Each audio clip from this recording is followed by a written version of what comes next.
Hey everybody, welcome to We've Got Ward, a Doof Media podcast series where we expertly dissect and discuss Ward, Wildbow's return to the world of parahumans. My name is Matt Freeman, and this is my co-host, the Sleeper, Scott Daly. Hi. Aw, Sleeper, what's wrong? I just feel like everyone's so concerned about what I am. Nobody ever stops to think about who I am. What are my hobbies, my interests? What's my favorite song, Matt? Don't you, kill a whole bunch of people on the reg? I don't know, Matt. Do I? Do you know? Does anybody know? Because so far, all I've done is sleep a bunch, and everyone just wants to keep fucking with me. Maybe if people just knew the slightest bit about you. Yeah, that would be really nice, wouldn't it? I'm sorry. This is the weekly podcast where Matt and I eagerly dive into Wildbow's world of hollow French toast, precog pissing contests, and alien-based death powers as we analyze and interpret this ongoing web serial. This week, we begin Arc 16, From Within, with chapters 16.1 and 16.2. In the wake of the teacher raid, a sick Victoria tries to mourn and take care of her team at the same time. This involves spending a lot of time with Kenzie and tacitly approving some Shard Dimension shenanigans. Also, Rain makes a friend, Tristan and Kenzie have some relationship issues, and Dinah shows up to tell us everything we thought about Contessa is actually wrong. Fuck. Matt, what'd you think of these two chapters? I mean, so we're back at the beginning of an arc, and this provides us with some cool opportunities to talk about, what the arc could be doing. So that's always fun. And as it stands, I feel like this is it's kind of back on the pattern, the more typical pattern of how these arcs begin. I feel like the last two arcs were pretty unusual ones. And so that's fun. I mean, it feels to me like that maybe we've begun one big plot movement and we're beginning another big plot movement. Perhaps we're moving into the final plot movement. I have no idea. Yeah. But I mean, in terms of the actual chapters themselves, I thought they were really great in terms of touching on a lot of the threads that were left over from the end of Arc 15, where we all kind of knew that there were going to be consequences from what happened at the end of Arc 15, and we're seeing pretty much all of the consequences you would expect to see play out in a dramatic and interesting way. Yeah, I agree. I agree with all that a lot. Do you want to speculate on what From Within means here after two chapters into our arc?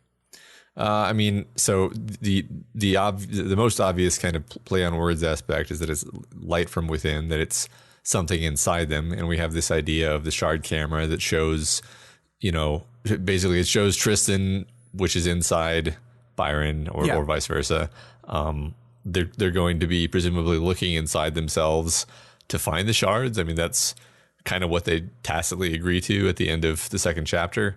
Yeah. That would be my primary guess. It's always like 9 different things, but that would be the kind of the most obvious and most textually superficial things that I think it's going to be. Yeah, I agree. And my initial split second gut reaction when I heard the title was to go negative with it, Mm-hmm. It's just kind of an ominous title.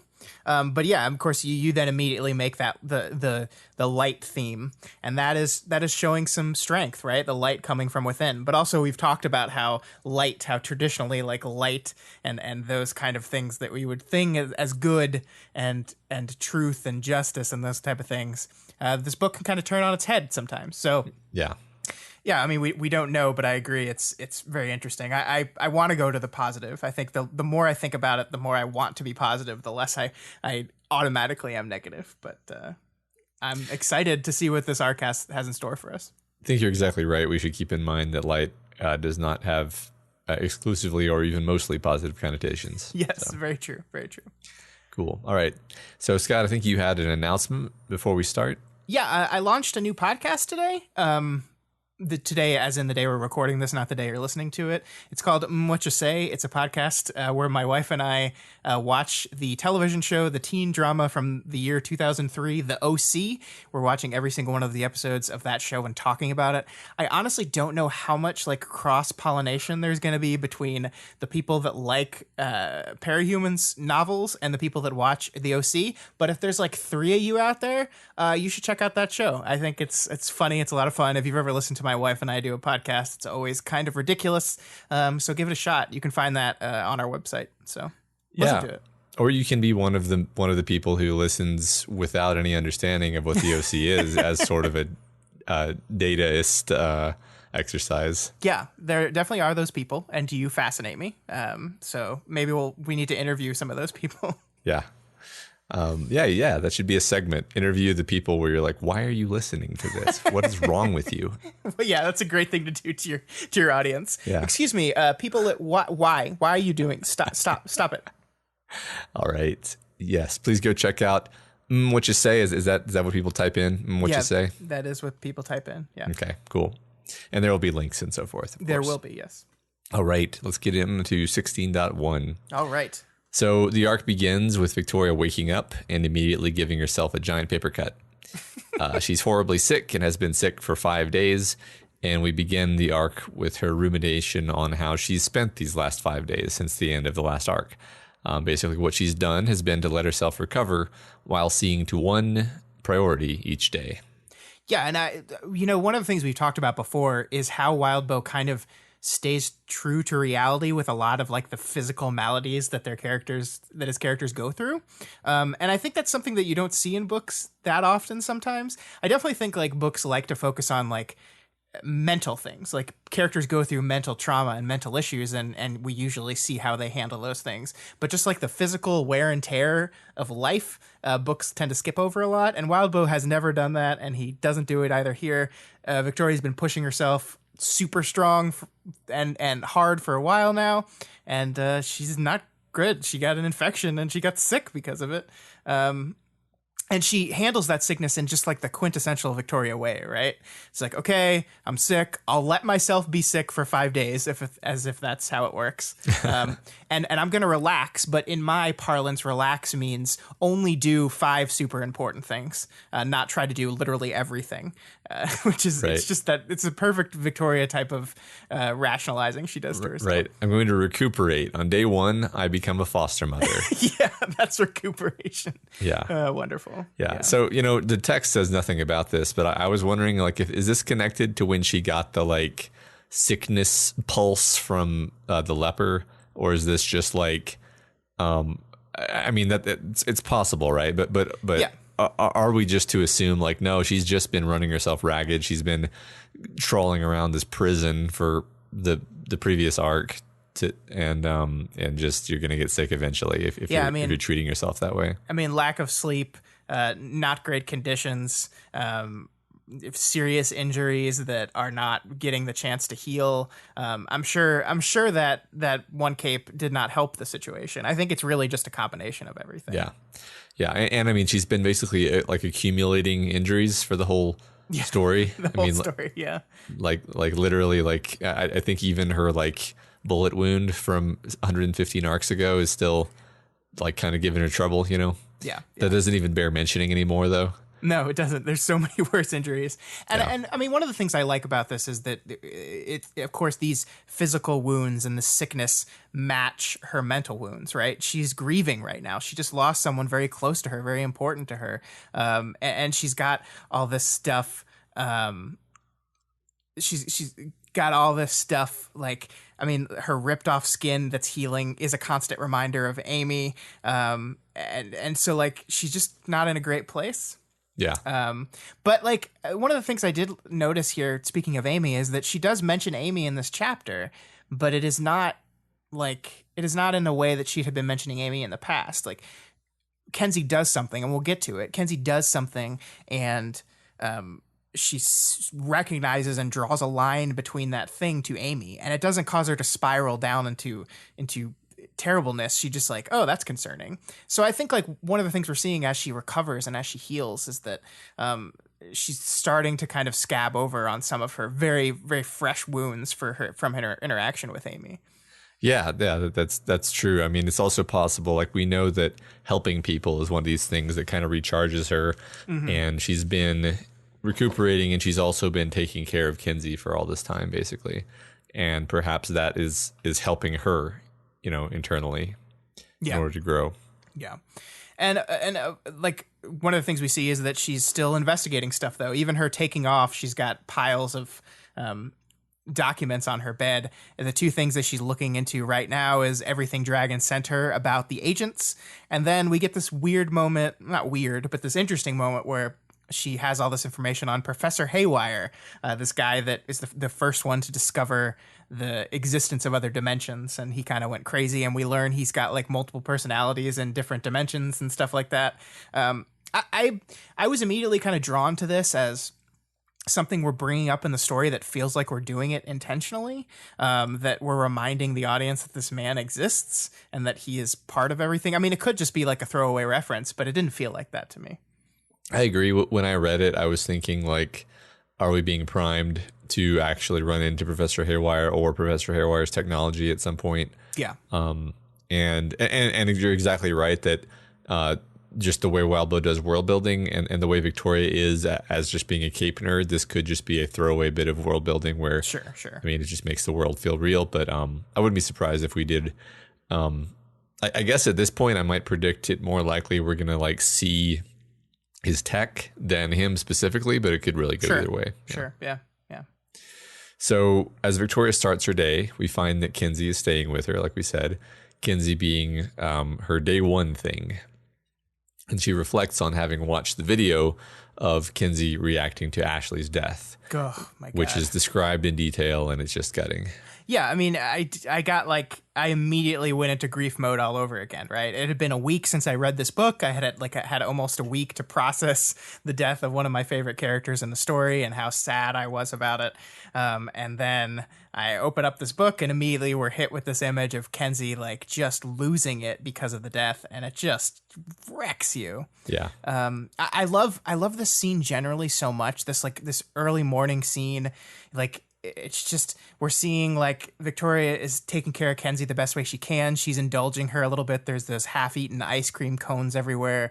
She's falling asleep on the couch, rolled up in a burrito. There's a lot of detail here about the food that's being made. Like this wonderful, charming detail about how Victoria never thought of making challah bread into French toast and how good it actually is. Like all this kind of like this mundane detail that reminds you that like, while these people are parahumans, they process grief and they mourn like any human does, right? Like they process their emotions in the same way that we do. And it's, I like this moment of kind of bringing everything down to this small, intimate moment between two of our characters. And it's powerful. I really like it.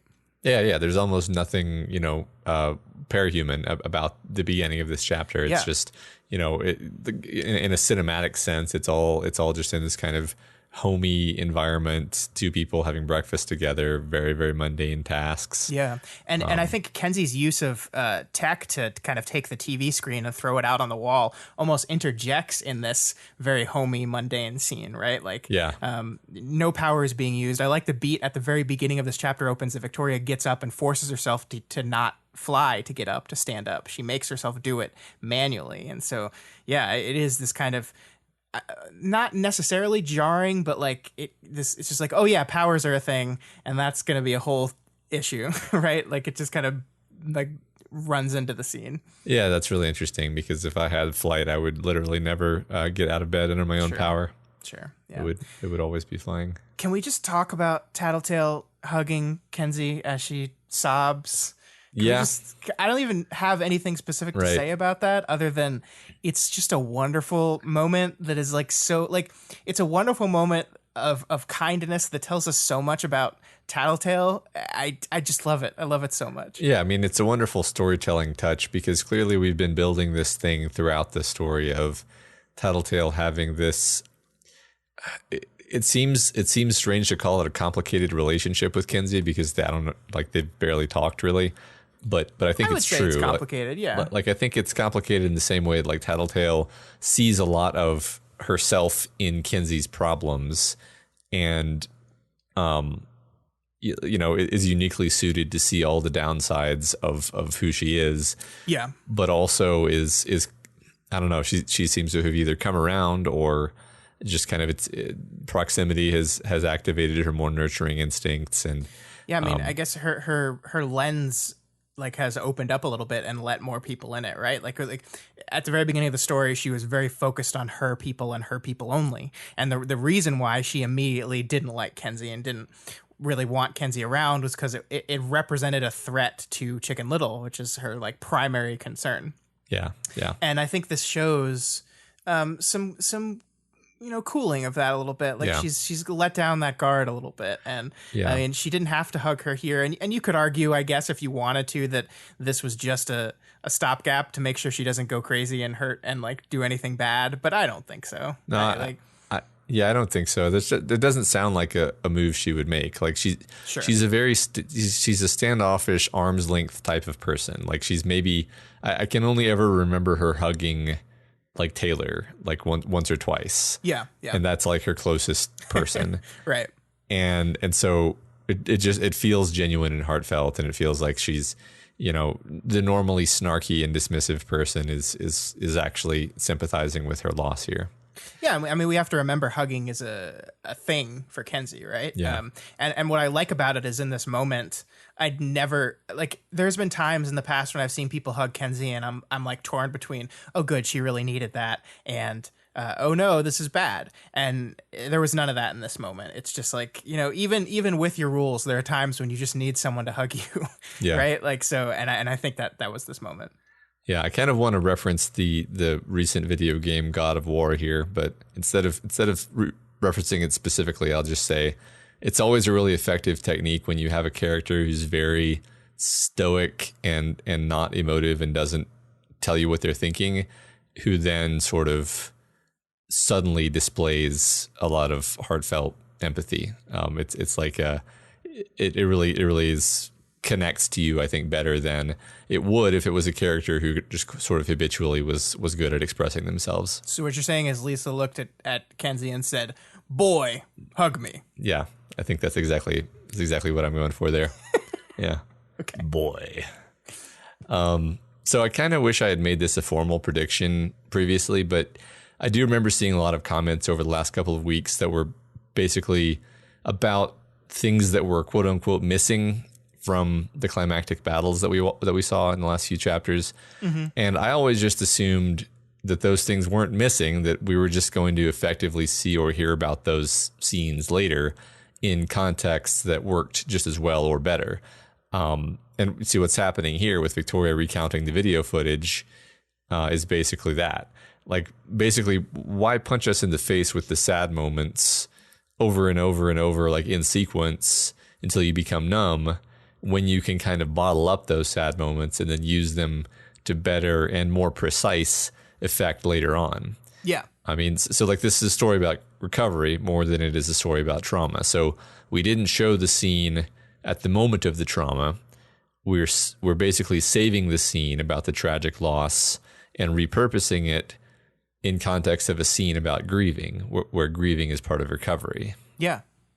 Yeah, I really love that. I really love that. And I totally agree. I think that was a really great, the way you described that, I love a lot. And it's not to downplay Ashley's death here, because I love Ashley and I'm going to miss her terribly. But like the important part for the story now is how the people she leaves behind react to that. And I like that we separated those moments. I like that, like we talked about last week, we talked about Ashley's death and what that meant, you know, for her arc and her character and who she was and who she was trying to be.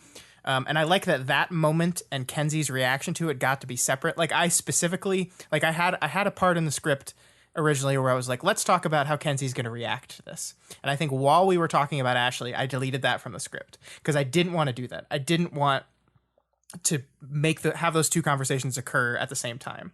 And I'm glad the book did the same thing. Basically, the book says, okay, let's give Ashley her death and then we'll talk about it we'll talk about how the other characters react to it later. And later is now. We're here now. And that's what we're going to start doing. And that's what the thrust of these chapters is going to be. Yeah. Yeah. Right. I mean, speaking of other scenes that were quote unquote missing, like what happened to Mama Mathers, I'm sure we'll find out more about kind of exactly how that situation went down. And if we don't find out more about it, it's probably because it wasn't that important.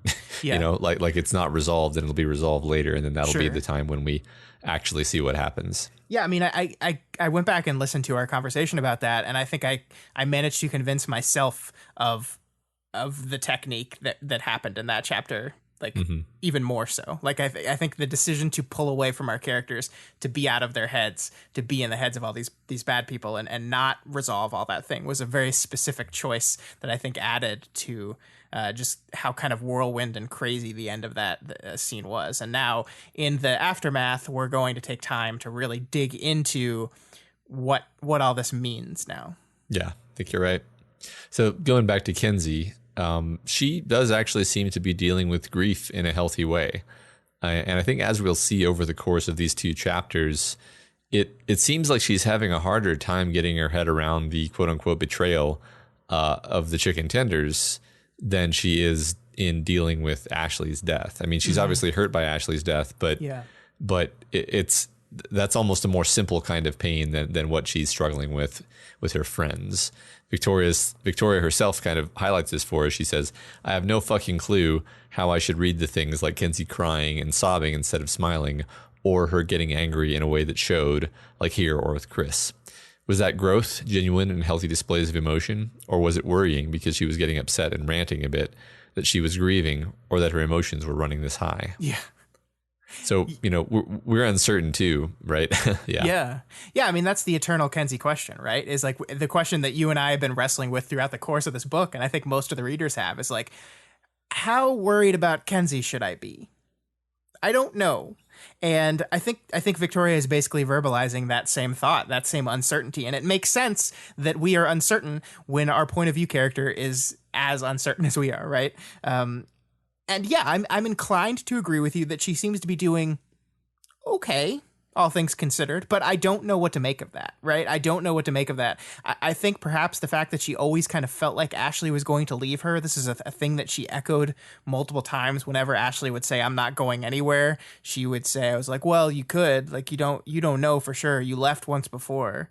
And her manner of abandonment with what the chicken nuggets do to her is much more specific to her specific kind of trauma than Ashley's. Like they chose to do what they did. Like it's her fault. She scared them away.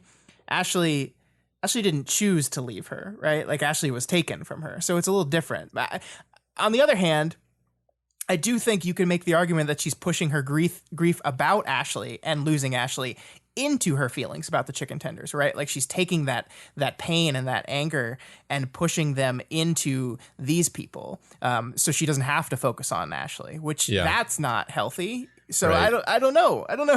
Yeah, and I mean, and I kind of forgot about this until this moment, but the actual chronology is that she read all of the documents about what the chicken tenders had said about her, and is completely reeling and head fucked by that. And then in that already highly disturbed mental state is when Ashley actually dies. Yeah. So that's kind of, that kind of makes that make sense a bit to me. Like it makes sense why those things would be a bit inextricable in her mind. Yeah. Like she's already feels like she's lost her friends, and then one of her best friends dies while she's already in that state. Sucks. It really does suck. It's awful. Yeah. I feel so bad for Kenzie. Yeah. And yeah, I mean, like eternally worried about her. Yeah. Even in these moments where I see something good that we're gonna get to in a bit. Right now, actually, I still worry. Yeah. Yeah. So yeah, we see that Kenzie did actually try to make a hologram of Ashley, but she gave up on it because it wasn't quite right. Unfortunately, this is exactly part of Kenzie's old pattern of trying to kind of keep people around, either with chatbots or holographic memory recreations or what have you. But I guess the fact that she abandoned it is good, I guess.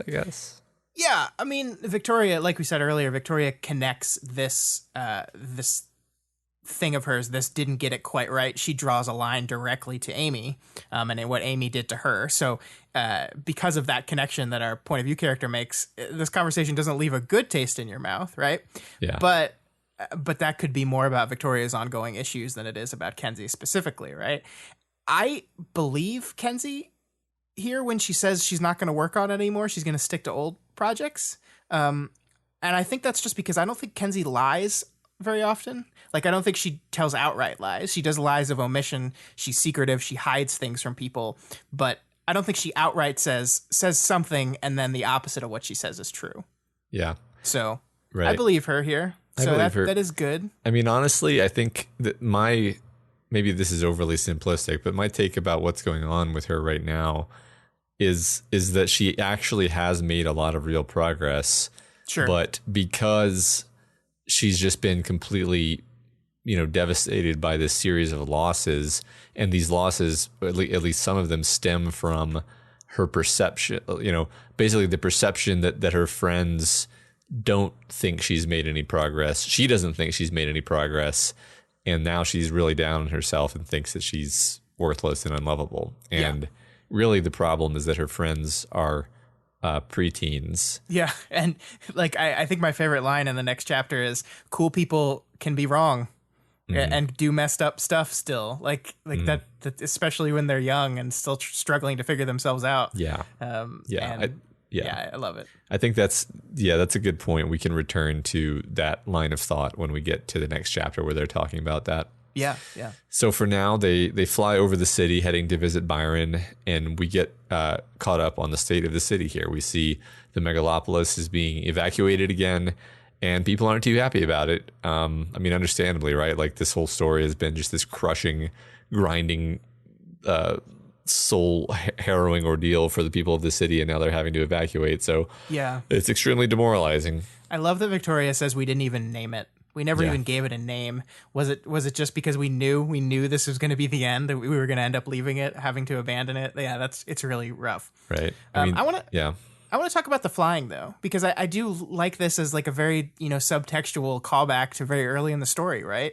Where Victoria, went to the hospital and helped kids out by giving them she'd fly them around and make them feel better, right? Mm-hmm. And that's how Victoria gathers strength when she's down, is she helps people out. Specifically, she does this flying thing for kids. And that's what she knows. That's how she gathers strength. And so it's this really great little moment that calls back to that when she's like, I am suffering, this kid's suffering, this is what I can do, so I'm going to do it. I like it. Yeah, it's beautiful. I agree. Yeah. But yeah, the city, it's rough. It's the middle of winter and we're having to evacuate, right? Yeah. I think there was one thing that I really connected here, and you pulled a quote from Glowworm in the Discord. You were talking about something completely different, but you pulled this one quote, and it actually I think ties into exactly what's happening here, right? It ties into the anger a little bit here. So it's someone talking to, as it turns out, is Victoria on the message boards that say, I agree for the most part, point at, but it's more complicated than that. I got to side with Bodhi. We made a covenant with the Capes. We put up with a lot. In exchange, they were supposed to protect us. It's pretty clear they didn't. Maybe it was impossible. That's fine. But let's not ignore the fact that they broke their end of the contract. And then he goes on to say, less communication, no oversight is what's happening now. And this was a bit ago, but it's the same thing here, right? The Capes, once again, have failed to protect them, quote unquote. They're evacuating again. They're not telling them why. They can't really explain why they're doing it. It's just something bad's going to happen. You got to get out of here.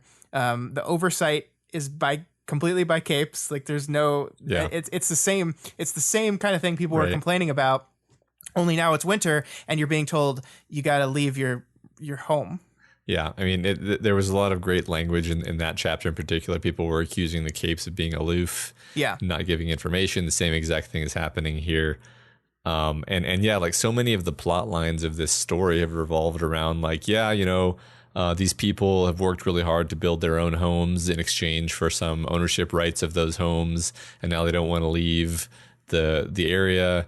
or like, yeah, we're negotiating for supplies from these guys to build stuff here and to have food. And it's like, yeah, all of the resources that you have scrounged for 2 years to build a survivable habitat in this area, you're going to have to leave all that now and start over again with nothing again. And I mean, if anything, I expect like just a complete societal meltdown at this point. Like, forget the villains. I expect people to just fucking go Mad Max by themselves, right? Oh yeah, it's very hard to convince people at this point that like, no, we're doing this. We have your best interest at heart, even if it's true, and it is true. But yeah, I mean, you can understand why these people are frustrated. And I think the thing that I like about this is, the book does not leave this as this very high level, broad concept. We kind of shrink down and take this idea of evacuation into our main characters and the things they're going through, right? Because Victoria is going to have to evacuate her home too. And we get this moment where Kenzie's like, can we bring stuff with us? Because there's a bunch of Ashley stuff that I want to bring. And that connects the evacuation to the suffering and the mourning of our characters. And I think that's really smart because it's not broad. It's not this nameless populace is angry. Like, we understand it through our character's point of view. Mm-hmm.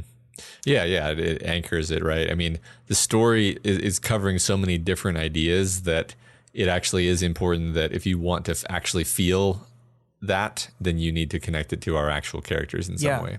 And the thing that I really like about this is, like, Kenzie like looks down and sees and all these people, and she's like, they're so angry. Like, why don't they just like prepare instead of being angry? And Victoria in this moment is like, nah, I get it. Like, she's totally understanding of what these people are going through.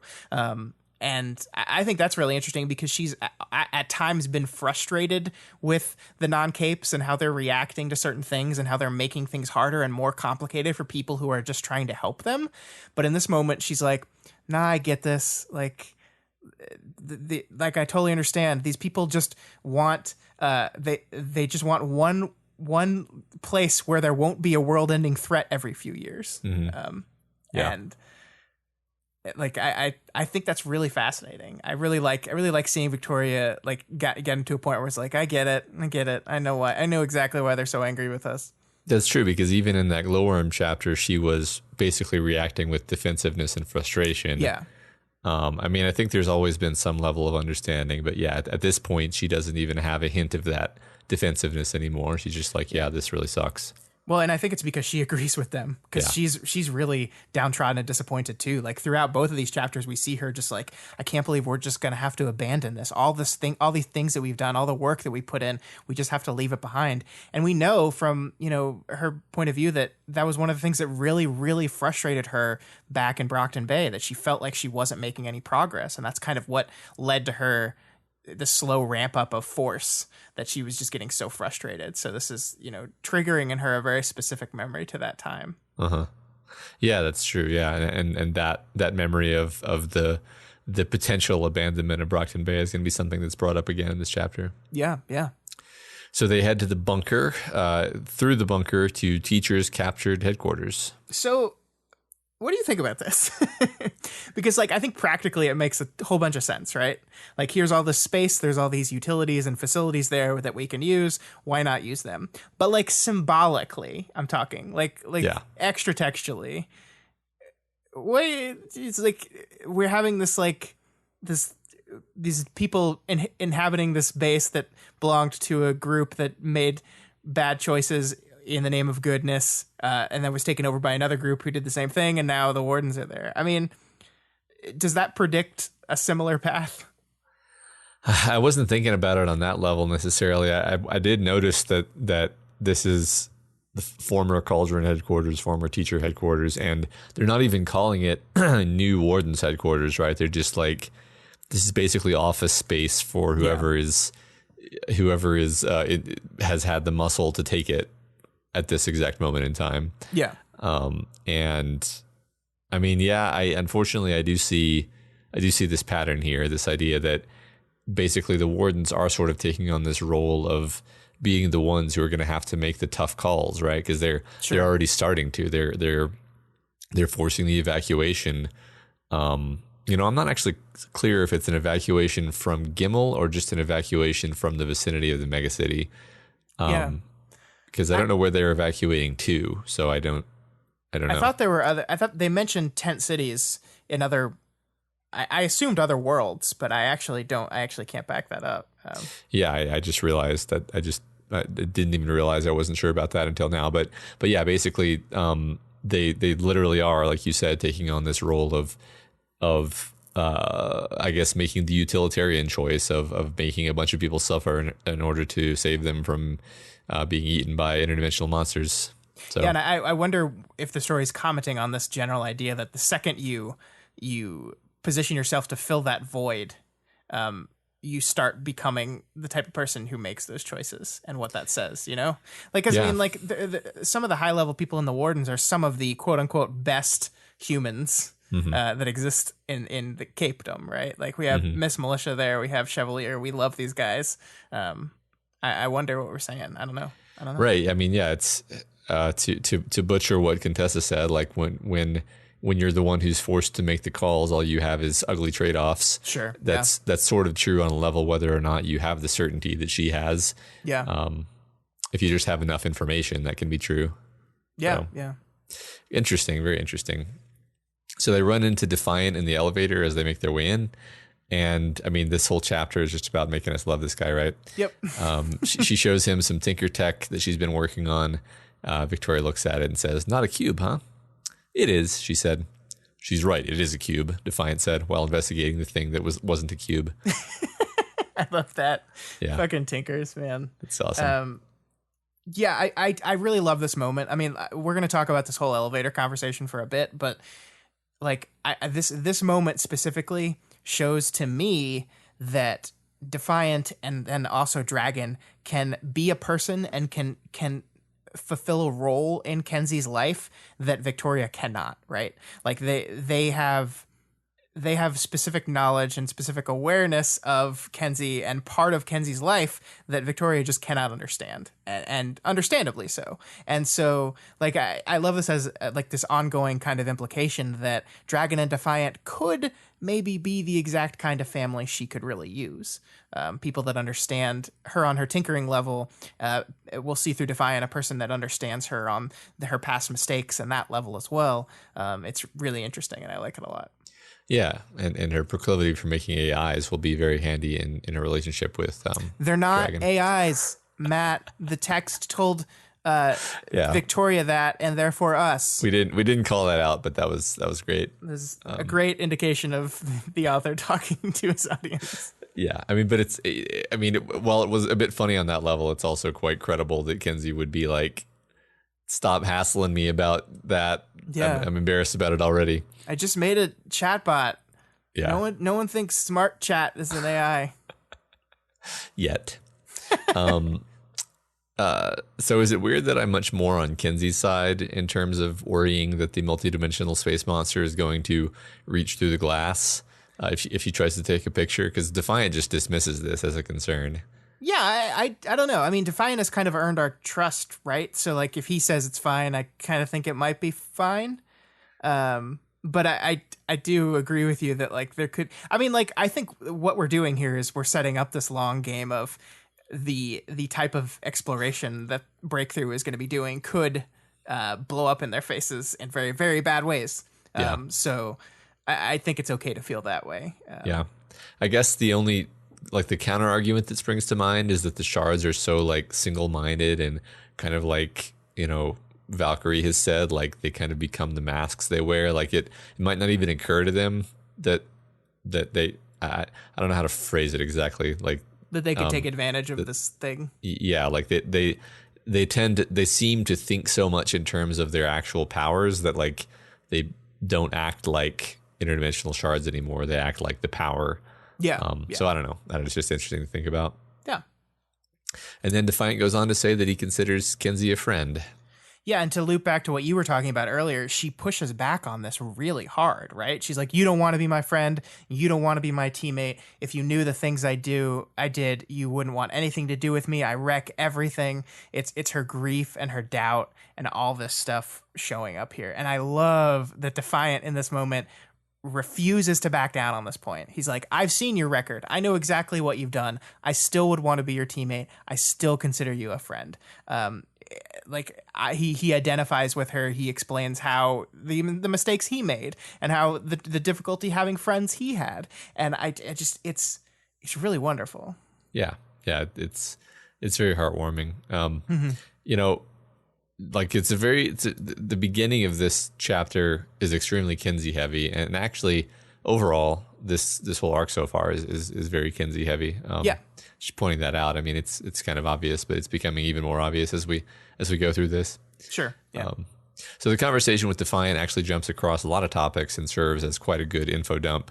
I was very surprised during my note taking, like to find out how long it is. Like the first time I read it, I just devoured it, and it didn't feel long at all. But when I went back through it, I was like, oh wow, this is a nice kind of good long solid conversation full of information that we didn't know, and we didn't even know that we desperately needed it.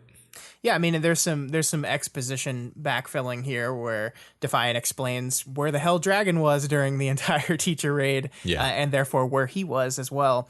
And I mean, I like that as just information that it's good to know, but I also think it's like really great. It's a really great way to remind us of who Defiant is and how different from Armsmaster he is, because he says, like, after Saint did some bullshit that messes with Dragon and Dragon has to back down, he says, I could have gone ahead and cut my way through an army of people who only committed the crime of getting brainwashed, but I thought it better to support my team, my wife, and force him to keep committing forces. And that is like such a fundamental change. I mean, we knew this already, right? We knew that Defiant is fundamentally a almost completely different person than Armsmaster was at the beginning of Worm. But this almost serves to just remind you of that fact, right? Like, I could have gone in, I could have tried to be the hero, I could have tried to be the one that wins the day for my people, but I didn't want to kill people. I thought it better to support the team. I thought it better to support my wife. Did we know they were married, by the way? I don't know if we knew that. I don't remember exactly. I think it's wonderful. Like I think we are doing an important thing here, right? You hinted towards it earlier. We are going out of our way throughout this chapter to paint Defiant in this light of, this guy's a really good dude. He's so much better. He's great. Remember how great he is. And then we're going to kind of attack that with Victoria's decision at the end of the chapter. Yeah. So we finally make it to the other team members. Vista and Rain are hanging out with Byron as he heals. And Tristan is apparently giving Byron extra time to heal. Mm-hmm. Eventually, we'll learn that their typical pattern is a bit messed up now, because Byron is sufficiently injured that he's not necessarily aware and conscious when he's phased out, meaning that Tristan doesn't have anybody looking over his shoulder, which is kind of freaks him out when we do talk to him in a minute. Mm-hmm. Kenzie then uses her not a cube to finally let Tristan have at least some ability to act within the Phantom dimension.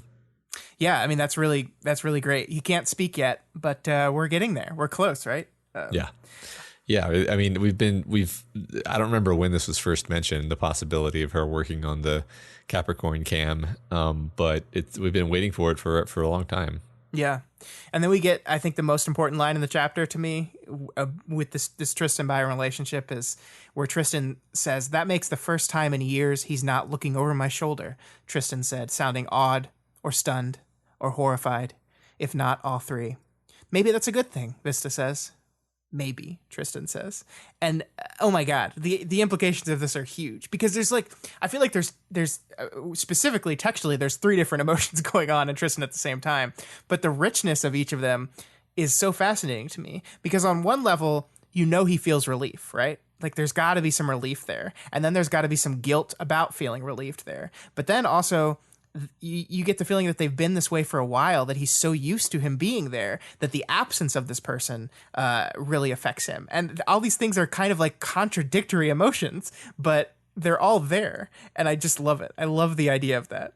Yeah, the idea that he'd be horrified is interesting, because like you would kind of knee-jerk expect that he'd be thrilled at the idea of not having Byron over his shoulder. But it's one of those things where I suspect that after doing it for so long, you get used to and even come to incorporate into your thinking this idea that somebody else is kind of spotting you. Yeah. It's really interesting, the complexity of the reaction. especially from Tristan, as a person we'll see in the next chapter, is a guy that is still working on trusting himself. Like is like kind of terrified he'll fall back into the same pattern that led to what he did to Byron. And so trusting himself is a serious issue he has. So now, yeah, he doesn't have that guy looking over his shoulder, making sure that he's behaving the way he should be. And yeah, it's so complicated. It's so rich. I feel so bad for both of the brothers, especially Byron right now. I can't imagine, like, I mean, he's mostly unconscious, so I guess it's not as like existentially horrifying for him, but just like we do learn later that he's had brain trauma, and it's awful in the best narrative ways, you know? Right. Yeah. Let's talk for a bit about Byron having brain trauma. Sure. Because first of all, we had another character recently who was described as having brain trauma. I guess not that recently, but there was a character a while back who had brain trauma, and her whole personality changed, and it was actually someone that Vista knew. So having Vista here is actually a bit of a explicit connection to that. Yeah. Yeah. So you know, we talked about brain trauma and personality shift.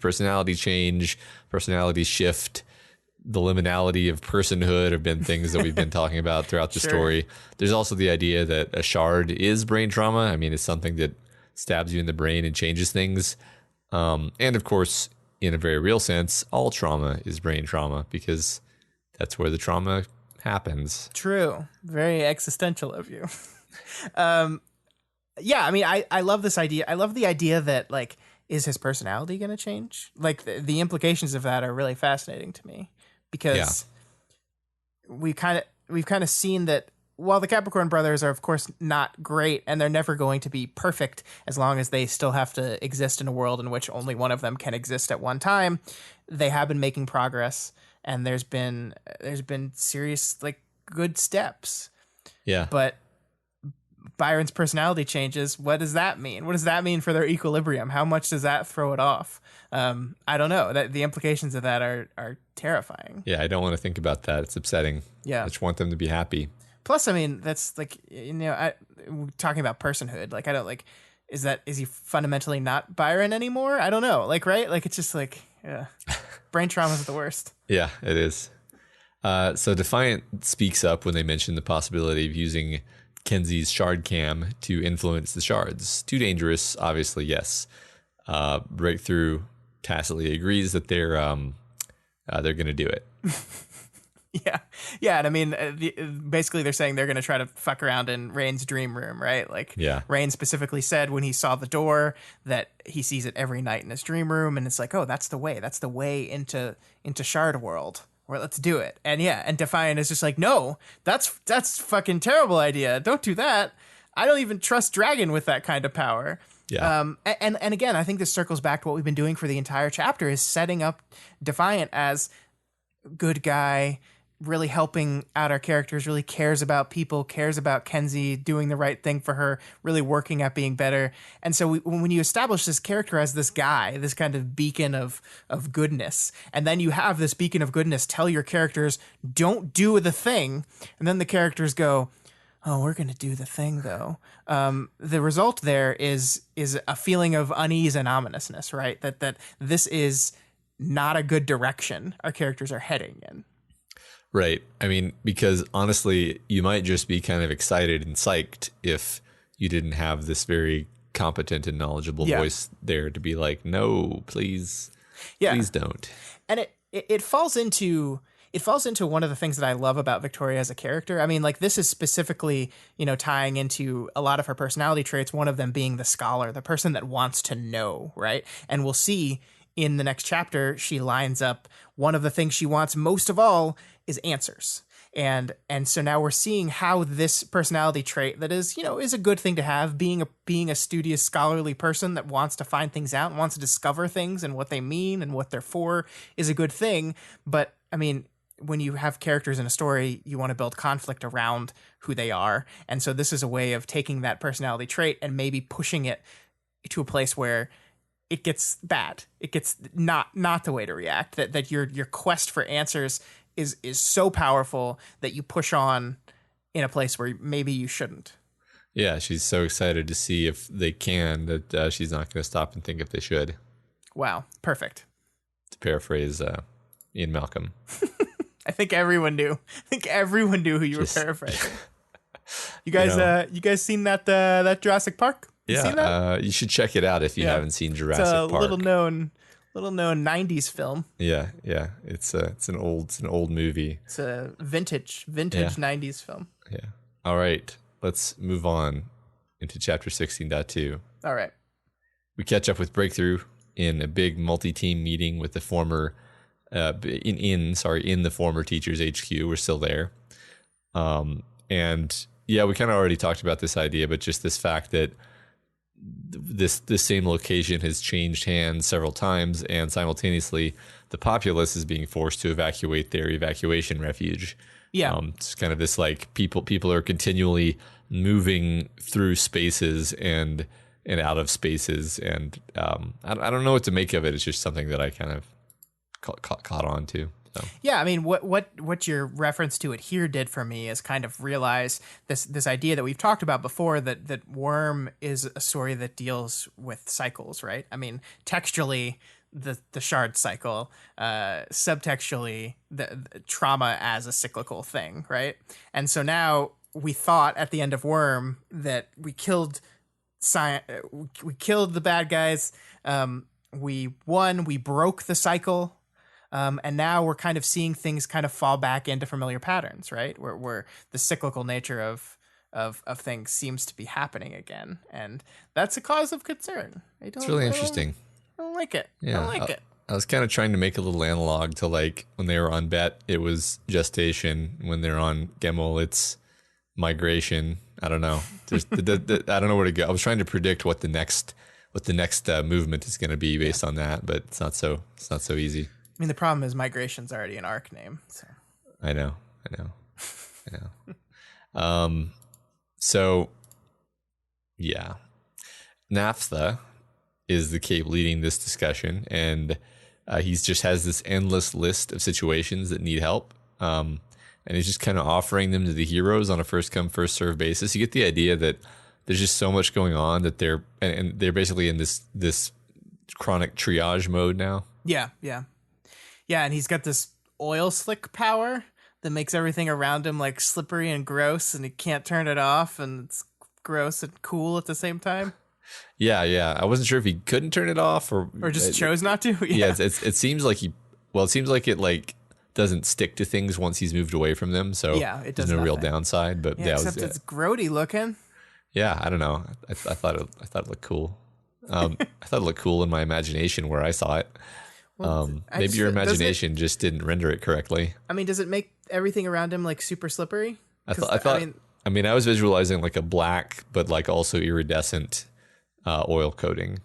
Yeah, but that's slippery. That's awesome though. I don't want to just like be walking around a hallway and then pass a guy in a hall and go whoop. Yeah, I mean, I don't know. you and I are such different people, Scott. Apparently. So we're reminded that Rune, aka Scribe, is on one of the hero teams that are present. Vicky's still being understandably hard on her, but I honestly can't say that her perspective is, changed that much since last time. I mean, nope. I think we're going somewhere with the Rune thing, though. We do get this line a bit later on in the chapter where Victoria thinks maybe I wasn't being unfair. Fuck, I really didn't like her. Yeah. So just not a lot of movement on this one. No, but we're hitting this beat enough times to where you can start to confidently say this will resolve in some way eventually. I think you're absolutely right. And this is, I mean, it's interesting, right? Because basically what's happening here is they say someone needs help. There's people who will help, and someone cries out, what kind of non-English speakers are they? Yeah. And Naphtha is like, does that matter? And of course, this person who asked that is a former and possibly current racist asshole. And so the implication of that doesn't sound too good, does it? And Victoria sees that Scribe doesn't say anything, doesn't like rise up and like shoot down her person that's making this potentially racially motivated comment. And that as a person who was a part of a super racist gang and ideology, in Victoria's mind, it's not enough to just leave that. You have to like prove regularly that you have left that ideology behind by speaking up against it when you hear it. And because she's not doing that, it's all bullshit. And I definitely understand that line of thinking, right? I definitely understand the idea that like, hey, when you like should be a beacon of hope, right? Change. Change. Yeah. You know, one thing that's kind of incredible about the story is that this story doesn't repeat itself. Like we've seen a bunch of different instances of Victoria encountering someone from either her past or someone who fits this role of being someone who has sinned, someone who has done something terrible, perhaps even crossed her line of what she would consider, unforgivable. And then eventually those relationships evolve. But the thing is, they don't evolve in the same way. They always evolve in a very different way, depending on the person and depending on kind of the details of it, right? This isn't just a story of like Victoria repeatedly learning the same lesson with 18 different characters as she's like, oh, I guess I shouldn't judge people. Like, no, it's always an interesting investigation into the ideas of forgiveness and guilt and recovery and the possibility of redemption that is fresh every time, because it's always teaching you something new about human nature, and that's awesome. Yeah, I mean, and you messaged me about this particular instance earlier today where you were just like, hey, couldn't the guy just mean what language do they speak? Because if I don't speak that language, it's going to make helping them a lot harder.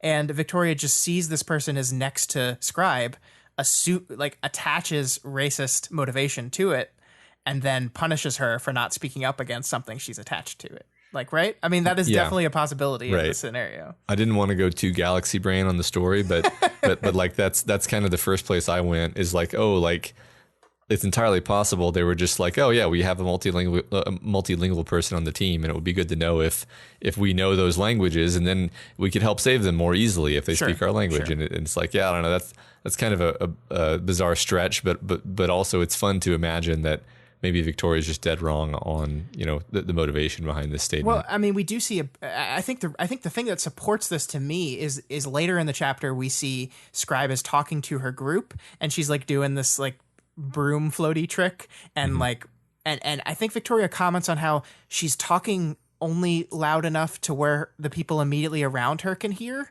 and she gets mad at her because of that. And she's like, well, I mean, we're just talking to ourselves too, but we're not being that quiet. And I was like, what? And she, I mean, even in that moment, she like realizes she's being absurd, right? Like she says, oh, maybe I am being too harsh on her. And then like Scribe looks at her and rolls her eyes, and she's like, nope, not too harsh. Fuck her, hate her. Yeah.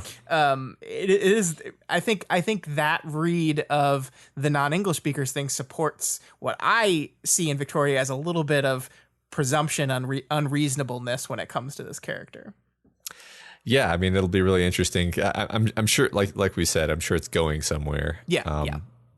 And I suspect it's going in the direction of give people a chance, Victoria, but with a bunch more nuance than that. Yeah, I mean, well, like I agree, and I would have been utterly confident in that read before all the Amy stuff, when I was like, surely these people aren't as bad as Victoria thinks they are. And then, and then we get one person that really throws that into a whole thing. Yeah, I think the end of arc 15 was our library of people who I don't really care to ever see them be redeemed. Yeah, that's true. So, yeah. I was talking about Amy, but yeah, right. Sure. Well, sure, but Amy was just one example of an actual stable of people who I wouldn't care if they died in a fire. So well, there we go. Yeah. So to get back to the conversation, is it your take also that Kenzie is like de facto back on Breakthrough now? Because she seems to have effectively quit the chicken tenders without quite saying it. Yeah, I mean, kind of, sort of. Like, I don't think she ever really, I mean, she formally left Breakthrough, but I don't think she ever really left Breakthrough, right?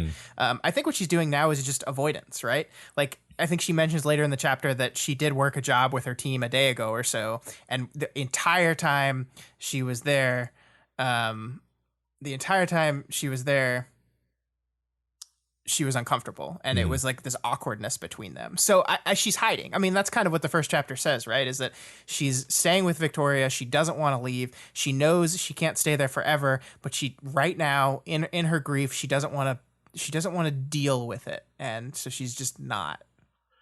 Yeah, I agree. Actually, I mean, I don't think she's quit the team. I think she's just avoiding thinking about it at all. Right? Sure.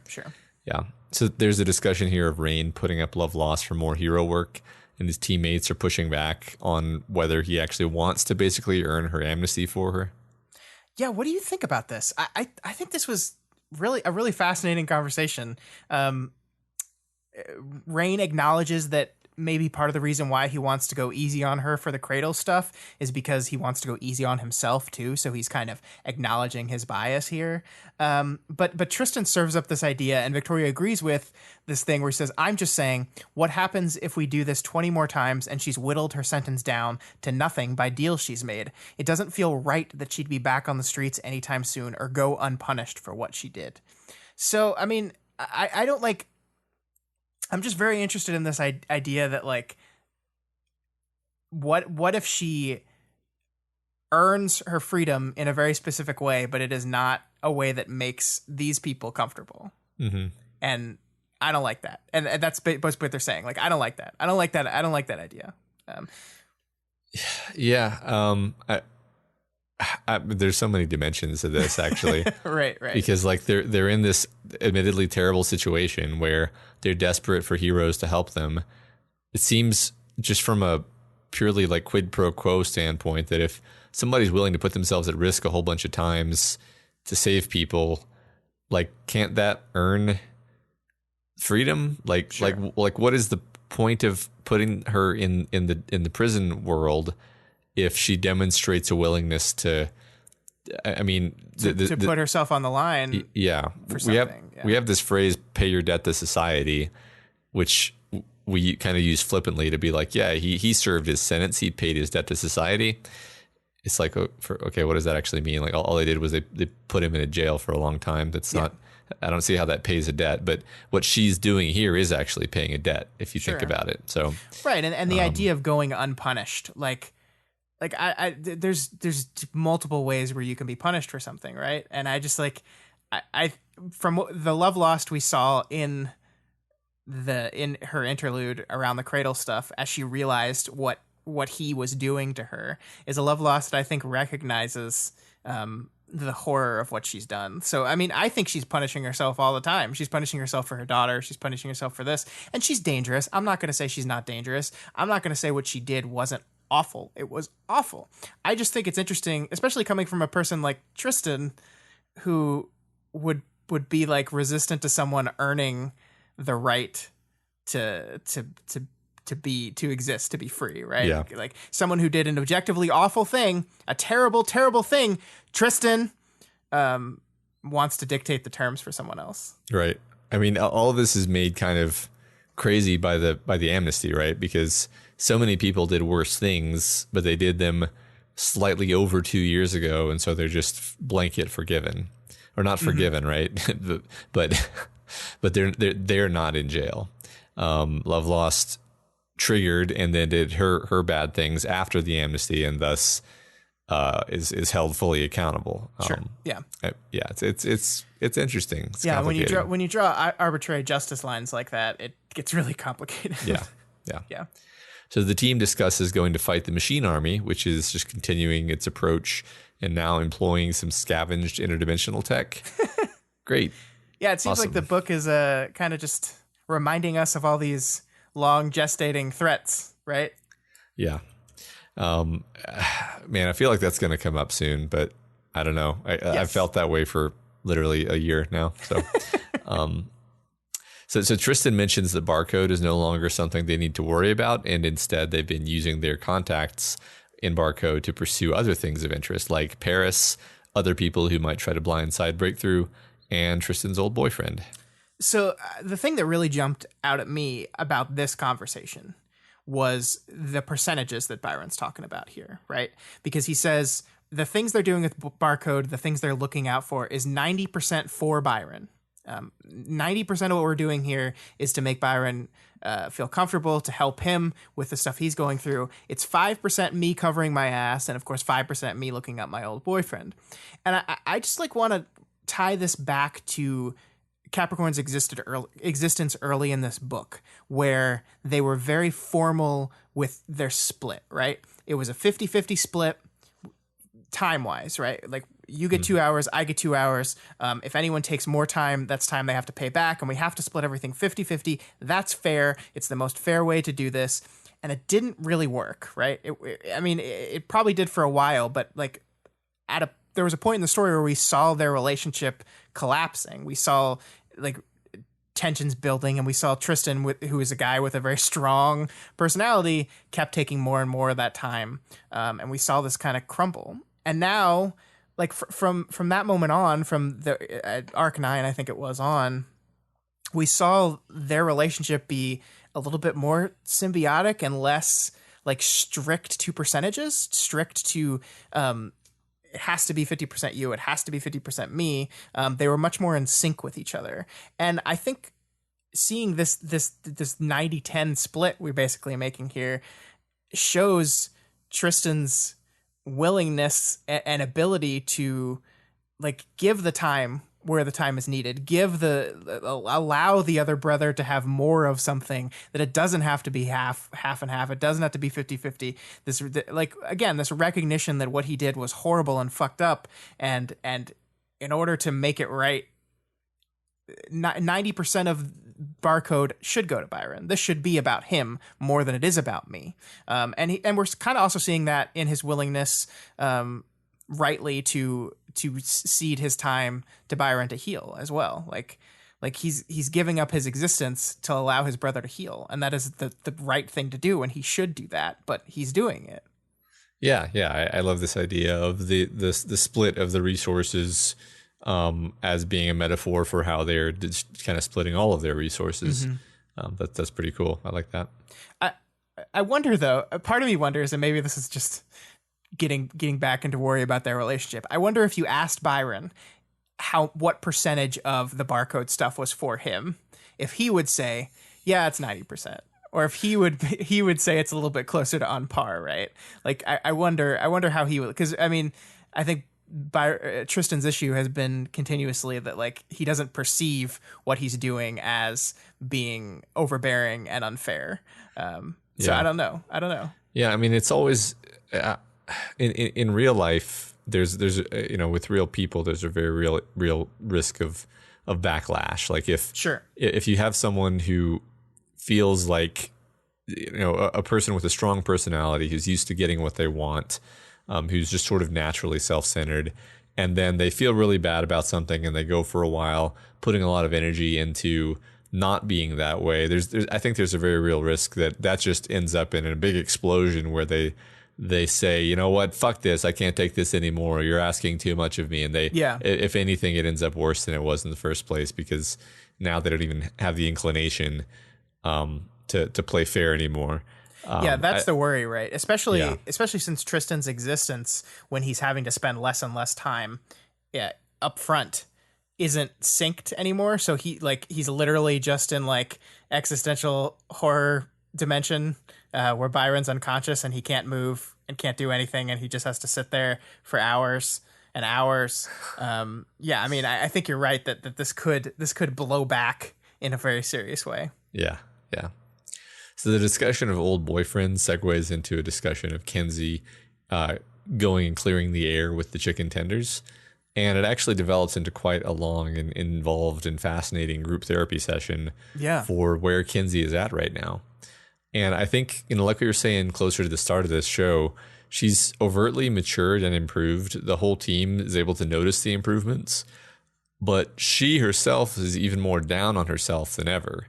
And a big part of that is this, betrayal that she feels has been perpetrated by chicken tenders and also Ashley to a degree. But the team is ultimately able to convince her to make the effort to reach out to them. Yeah, I want to spend a lot of time on this conversation because it's really important, I think, to what's going on with Kenzie and Tristan. Like, I like that it starts with this really rather mature and smart advice to Tristan. Like this idea of just call him. You're better off knowing than just living in this perpetual state of unknowing and assumption. I mean, I think it's generally good advice, but it has a good advice with that Kenzie flair, right? Because she's the person that's obsessed with knowing and seeing thing. So her advice comes in this kind of package where, like, trust me, it's better off just knowing. But as we see that that's true with, I think, almost every human being. Giving the advice is easy. Taking the advice for yourself is a lot harder. And I love that idea. That she can't take that advice. Yeah, it's cool because it's been a while since we saw kind of an obvious example of breakthrough being a group, the group therapy team. And I kind of think that's what this is, right? Like, it's not like they sat down and said, all right, we're having a therapy session, but this is definitely them using their shared difficulties in life as a way of relating to each other and as a way of connecting to and helping each other. Yeah, and they push back against each other in inappropriate ways, right? Like if Kenzie starts behaving unreasonable, they kind of but not in a confrontational way, but in a reasonable. Yeah, it is a group therapy session. You're absolutely right. And they mentioned Chris a couple times. I really like Tristan's like, man, I wish Chris was here to say a really inappropriate joke right now about like, wow, good advice on this from Kenzie. But he does it much more tactfully. I like that. Right. I also like this little beat here where Kenzie says, they say it's better to have loved and lost, and it really, really isn't. And then Sveta responds with, isn't it? And that's just a perfect little moment of characterization for Sveta, who's reeling from a breakup, right? And I think that's kind of how she, like we see a little bit later in the chapter, she talks about how she's still pissed off at Weld for being an idiot, but he's still like one of the best people she knows. And I think she's trying to create like, this relationship was worth it, even though I lost it. So there's like little bits of moments of characterization here. Yeah. Yeah, that's beautiful. I think I basically passed over that little line from Sveta, but it's perfectly perfectly inserted there. Yeah. And I literally just pulled a bunch of quotes from this conversation because I think they're just worth talking about. Yeah. So like there's the moment where Chris said I could meet Hitler and get along with him because he loved dogs, and I chatter at him about dogs and wave at him through the window while he turned on the gas.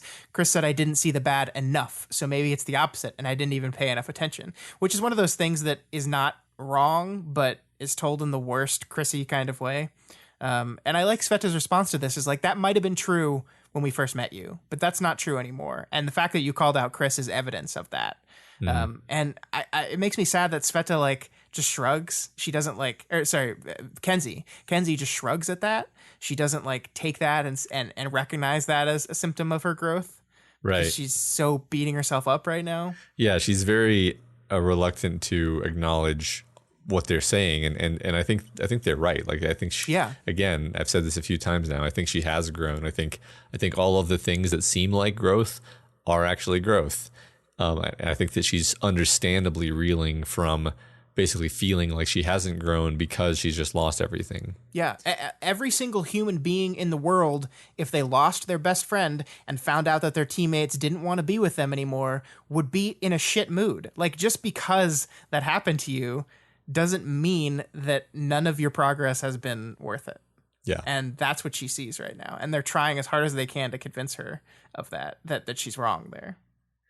Yeah. I mean, it's interesting because it's so hard to explain to someone like, oh, the middle school kids are horrible. Like a middle school kid isn't going to be like, oh, is that all it is? Oh, okay.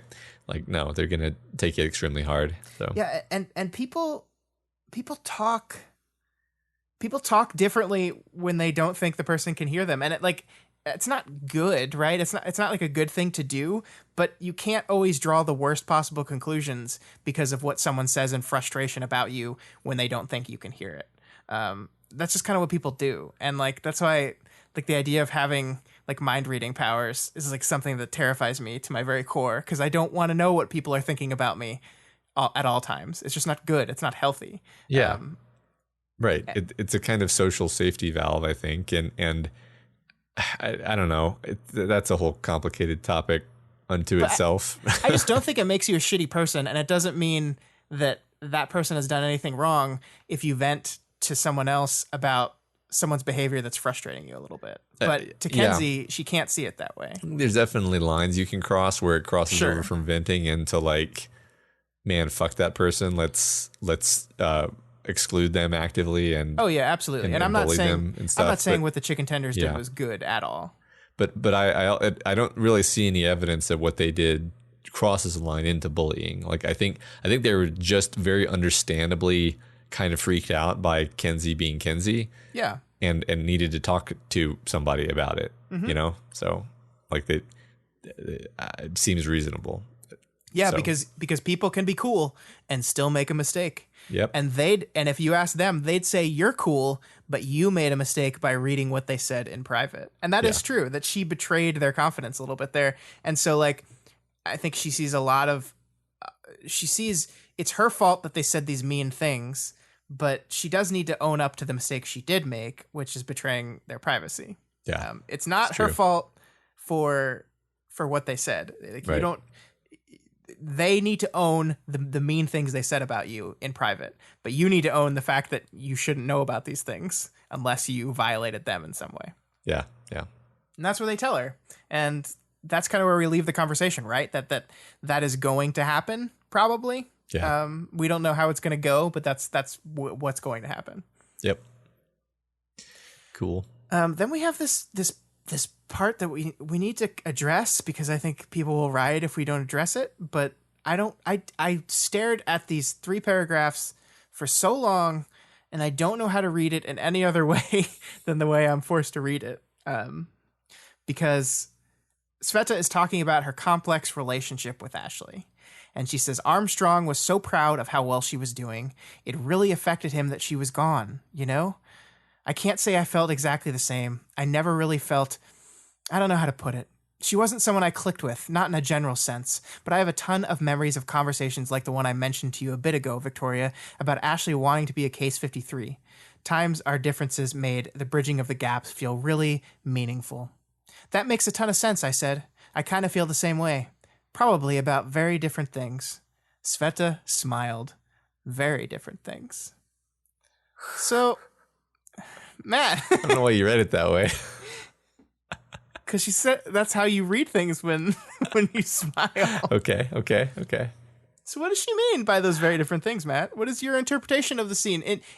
Show me an interpretation of the scene that isn't the one I'm thinking it is. I mean, my interpretation was the lack of interpretation. It was like, that's cryptic. I wonder if that's going to go somewhere, or meaning I wonder if we're going to find out with clarity what that meant in the course of Victoria's grieving, or perhaps a future conversation with Sveta, or am I meant to just know automatically what Sveta means precisely? I didn't automatically know what Sveta means precisely. I didn't really have a good, if you put me on the spot and asked me to figure it out. I mean, I don't think Sveta and Ashley would have gotten along as roommates. I feel like Sveta recognizes that Victoria and Ashley were actually friends. I think Sveta is doing a very admirable job of saying, I didn't really like Ashley that much and we weren't friends and I didn't get along with her. But I'm trying hard to empathize with all you guys who are sad that she's dead now. Yeah. Maybe that's too harsh, but... Well, no, I think that's kind of right. I mean, but I think there are moments, she says, where the bridging of the gaps felt really meaningful. Like, I do miss her in a way. Like, we didn't always get along. I had a lot of trouble with her, but the moments in which we felt like we really connected make everything more meaningful. And that is the thing. I'm thinking about those things too, as I think about my relationship to Ashley. And I think, I mean, Victoria has that kind of thing too, where there's moments where she and Ashley got along a lot, and there's moments where she and Ashley butted heads a lot. And so, yeah, I mean, it could be just as simply as that. But the smile gets me. The smile makes me go immediately to Does Sveta think the things that everyone That all in this community is thinking? I did not read that into that until you read it in that tone of voice. Well, maybe my brain just did that. I don't know.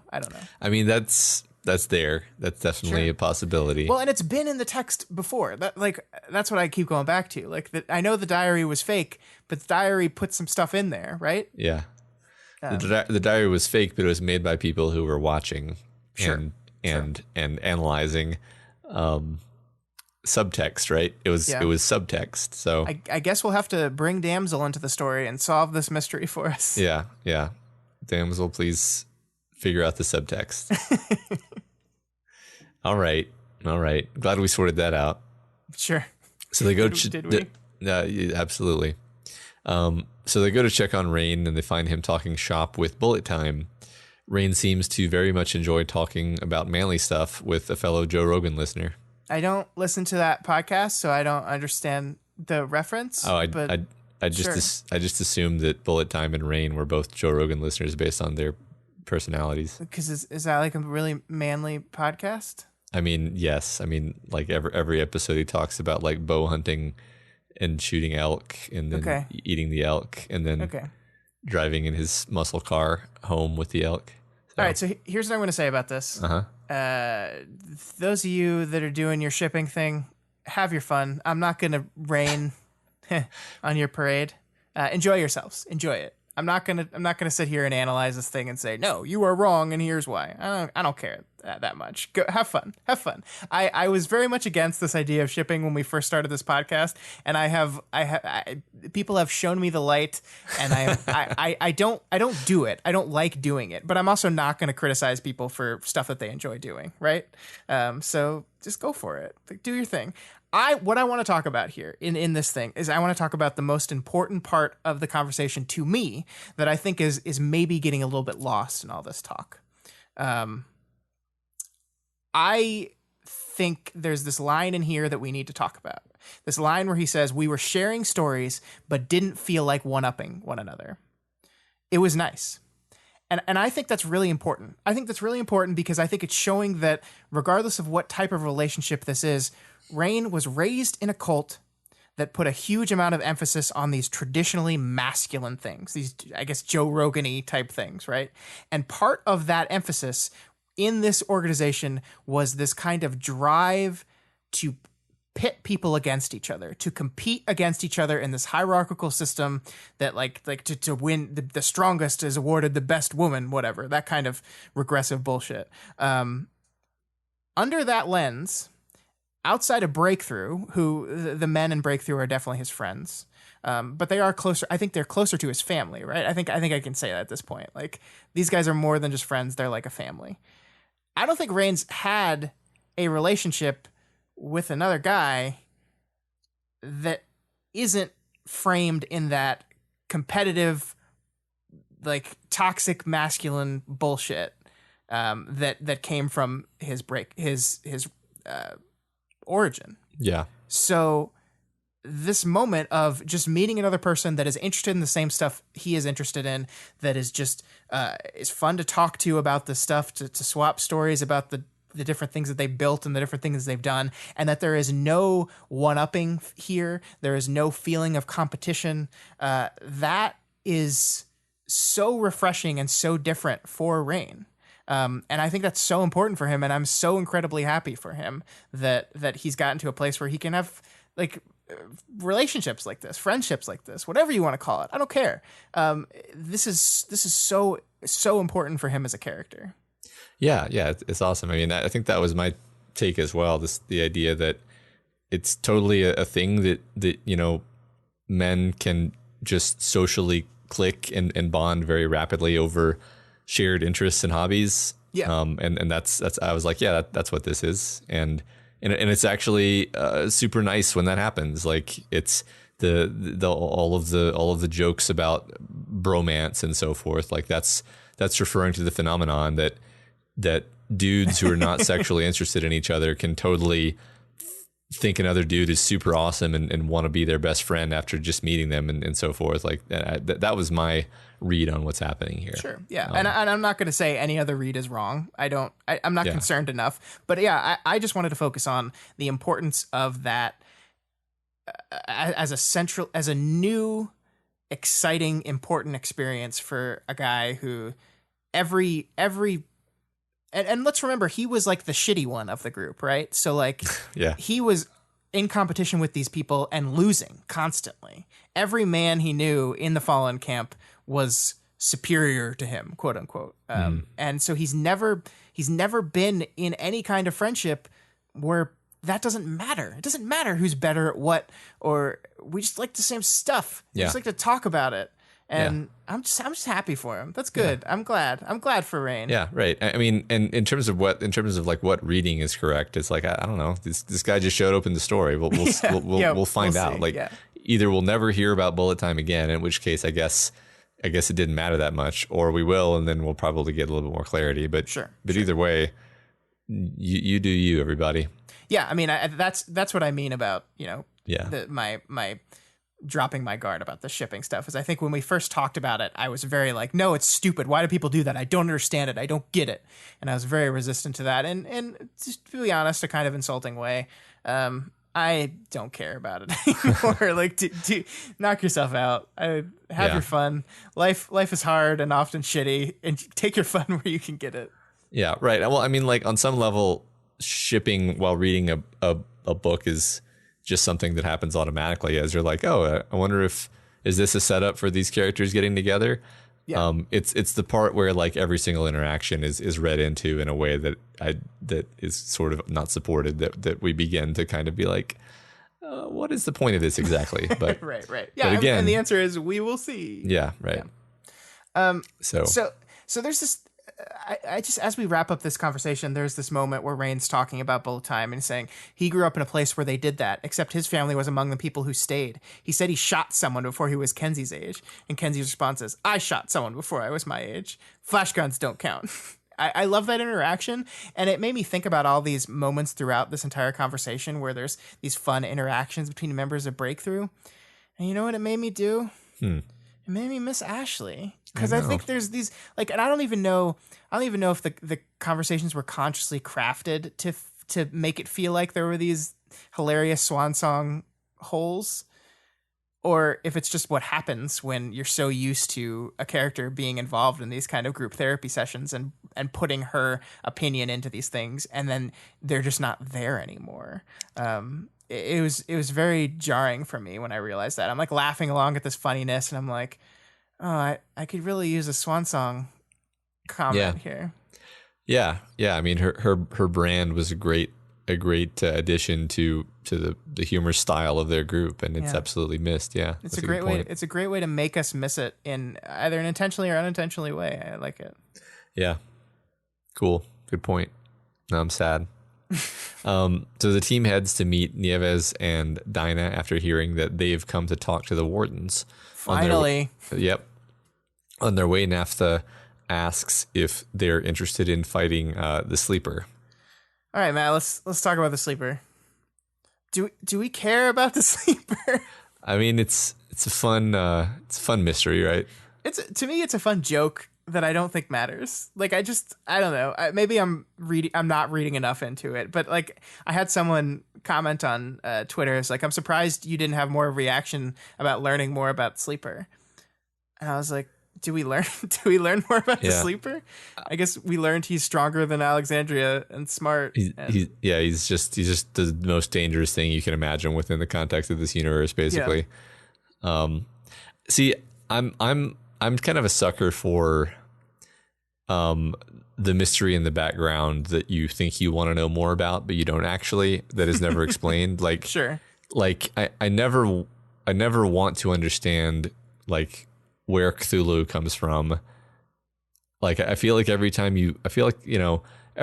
J.J. Abrams opens the mystery box, it's disappointing because you're like, it's just something. It's just something. It was more fun when it was a mystery, and J.J. Abrams kind of knows that, which is the whole point of why he does that.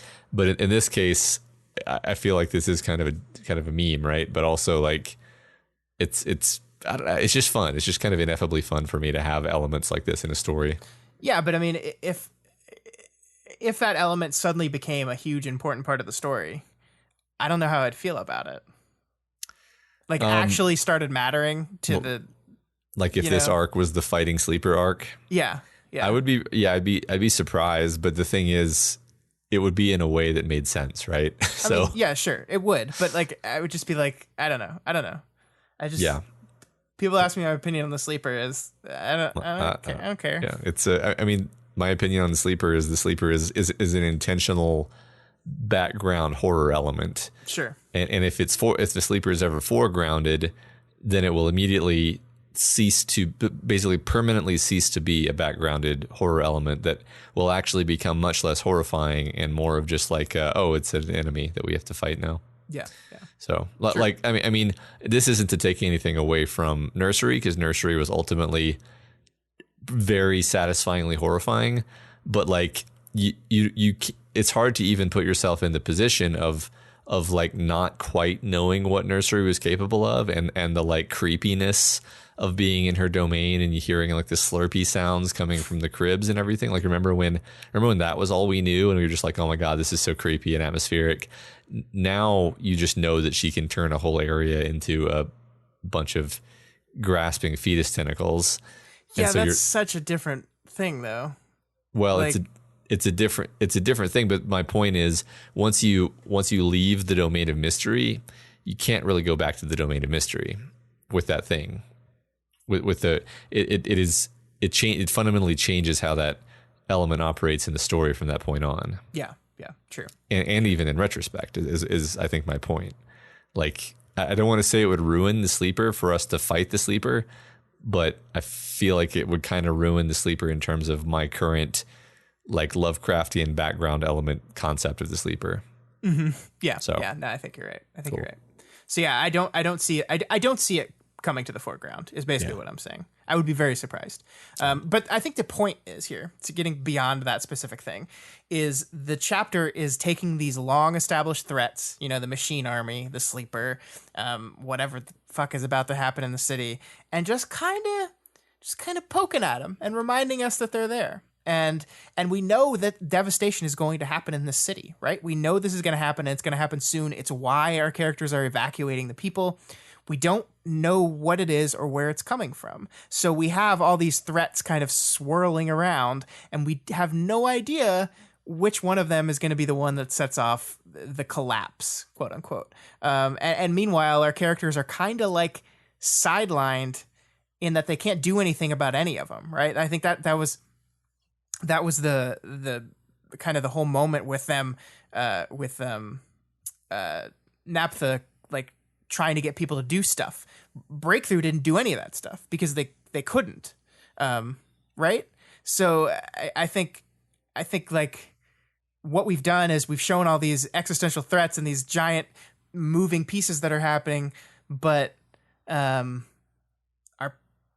characters are powerless to do anything against it. They can't fight the machine army. They can't go after the sleeper. They can't go stop or help with the broken trigger. They can't even go evacuate some people. All they can do is kind of focus on each other and deal with that door that's nagging Victoria. Yeah. I mean, phrasing it that way, it becomes even more clear what the role of bringing up the sleeper is here, because it's like they're so all compromised on their back foot and messed up and incapable of addressing problems. And it just highlights that in a comedic way to have somebody walk up and be like, "Hey, do you want to fight God?" And it's like I get it. Like we're highlighting in a humorous way how not up for the current level of the stakes they are. Like they're I like that. I like that a lot. Yeah. So I mean, but what this does to me, I think, is show how we get our characters to a point where they might do something stupid, right? Because Yes. you have Victoria, who again, like she outlines her things here. She says, number 1, I want my team to be okay. Number 2, I want answers. And number 3, I'm gonna take fucking action to get both of those things done. I'm gonna do something. Yeah. I'm gonna do something. And now we've kind of taken the scope of what Victoria can do and shrunk it down to this one specific thing. This Kenzie tech rain dream room door thing. This thing that someone that is very trustworthy and very admirable specifically told them not to do. Yeah. And I think that's kind of the story is moving in this direction, and I'm sitting back here going, uh-oh. Because in the back of my mind, I'm like, everything's gonna collapse. What if what they're doing is the thing that's going to cause that? Right. Right? Right.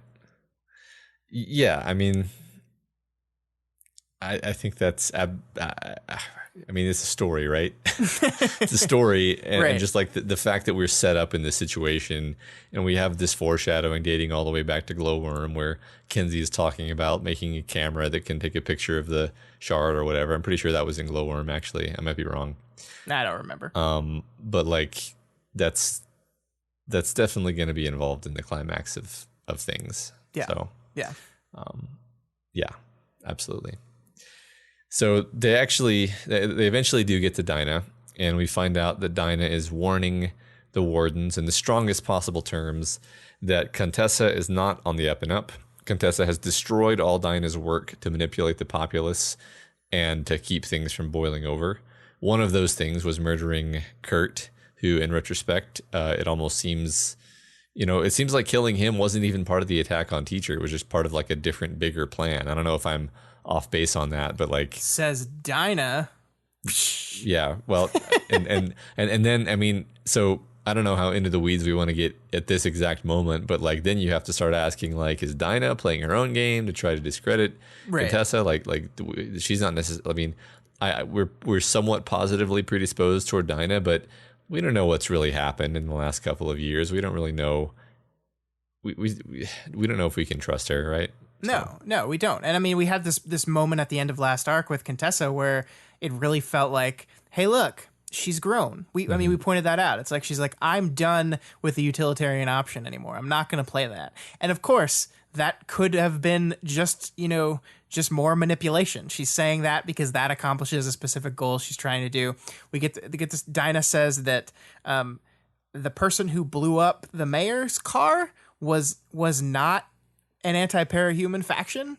It was that number boy that did that killed Kurt. And presumably Citrine is still alive because we said one of them dead, one of them still alive, right? So that was, but we didn't see her order him to do that, right? We just saw her say, go tell them to leave right now. Mm-hmm. And that the non-Jeff number boy said, I'll do it. The one, I guess, who is our number 4 buddy. I'll do it. And so he did that. And so, yeah, I was like, why did he do, did she just do it knowing he was going to do that because she path to like it's a fucking clusterfuck, Matt, because who is telling the truth, who isn't? And I think that's exactly where we're supposed to be. Like, we're supposed to hear this. This is the end of this chapter. This is kind of the cliffhanger moment of the chapter. And we're like, which one of these people can we trust? Yeah. I mean, it is a bit gratifying, honestly, to be here because we spent quite a bit of time during the previous arc being like, okay, so how many levels of Contessa fuckery is going on here? Like, right. Like, do we believe that she's being completely straightforward with them and just saying like, look, I'm giving you 3 options that serve the goals that you said, or like, and I think we even said this at some point, and others have said it as well. Like, were those 3 options just like her saying path to me saying the thing I need to say to get the outcome I want, and the whole thing was just an illusion that they had any choice at all? Yeah.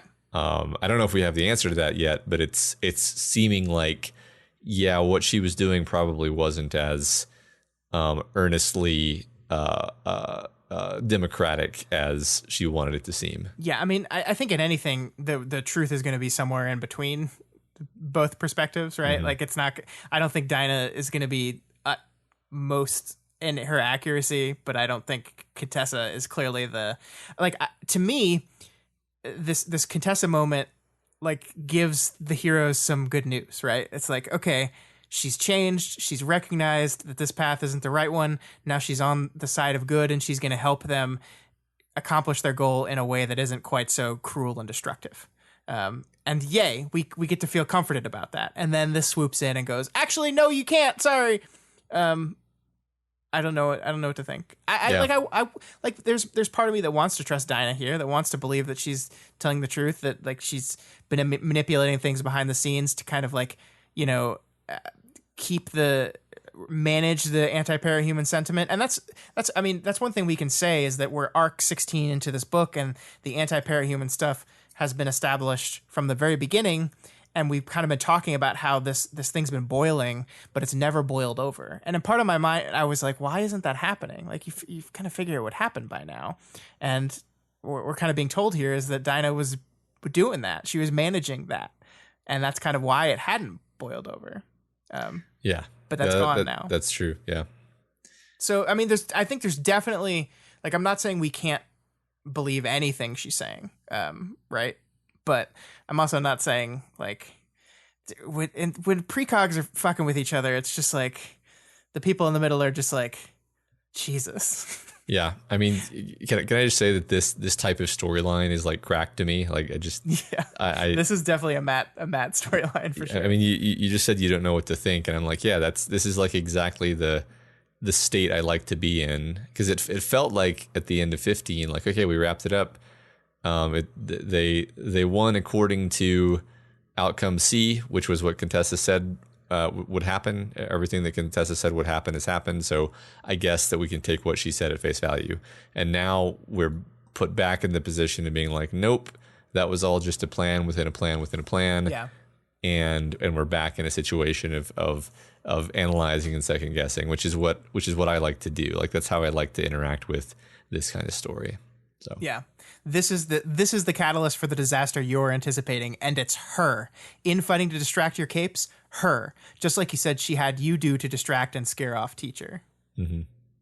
Yeah. So, yeah. I mean, it's a shitty situation to be in, and I kind of can't wait to see how our characters react to it, because that's what we don't really get to see. The chapter ends on this bombshell from Dinah, and then we move on. Yeah. And that's you've it. read it because you're a cheater, but I haven't yet. I'm a cheater because, I mean, there's no way I wasn't going to, considering how much of a cliffhanger it was. So yeah. So that's the end. Yeah, that's these two chapters. Good stuff. Let's move on to the community spotlight.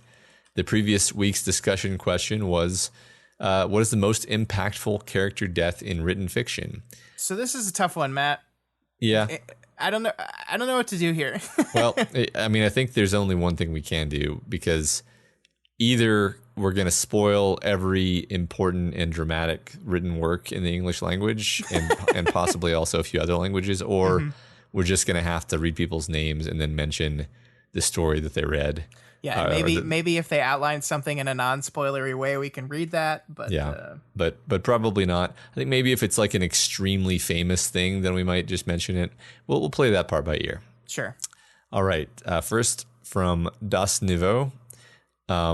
They quote near the end of Worm, just before Taylor is put into a brief coma and then healed. So I guess they're disqualified because Taylor doesn't die. So I don't know, Matt. I think this is saying that Taylor's dead. Are you saying they disagree with me on that? I am. All right. I mean, it's certainly impactful. I think it's pretty much equally impactful whether or not you think Taylor dies there. So yeah, I agree. They also had another answer, which is, I can't read German. I don't know how to read German. I'm sorry. Yeah. So I'm not going to read. It's a German novel. The Tochter des Drachen is what I'm going to attempt to say. It's probably close. Okay.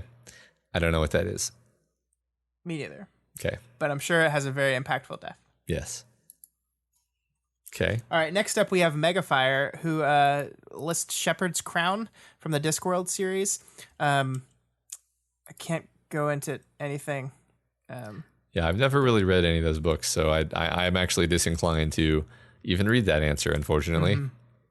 I think I read it because I probably will never read Discworld, and I thought it was a very beautiful answer, Megafire. So thank you.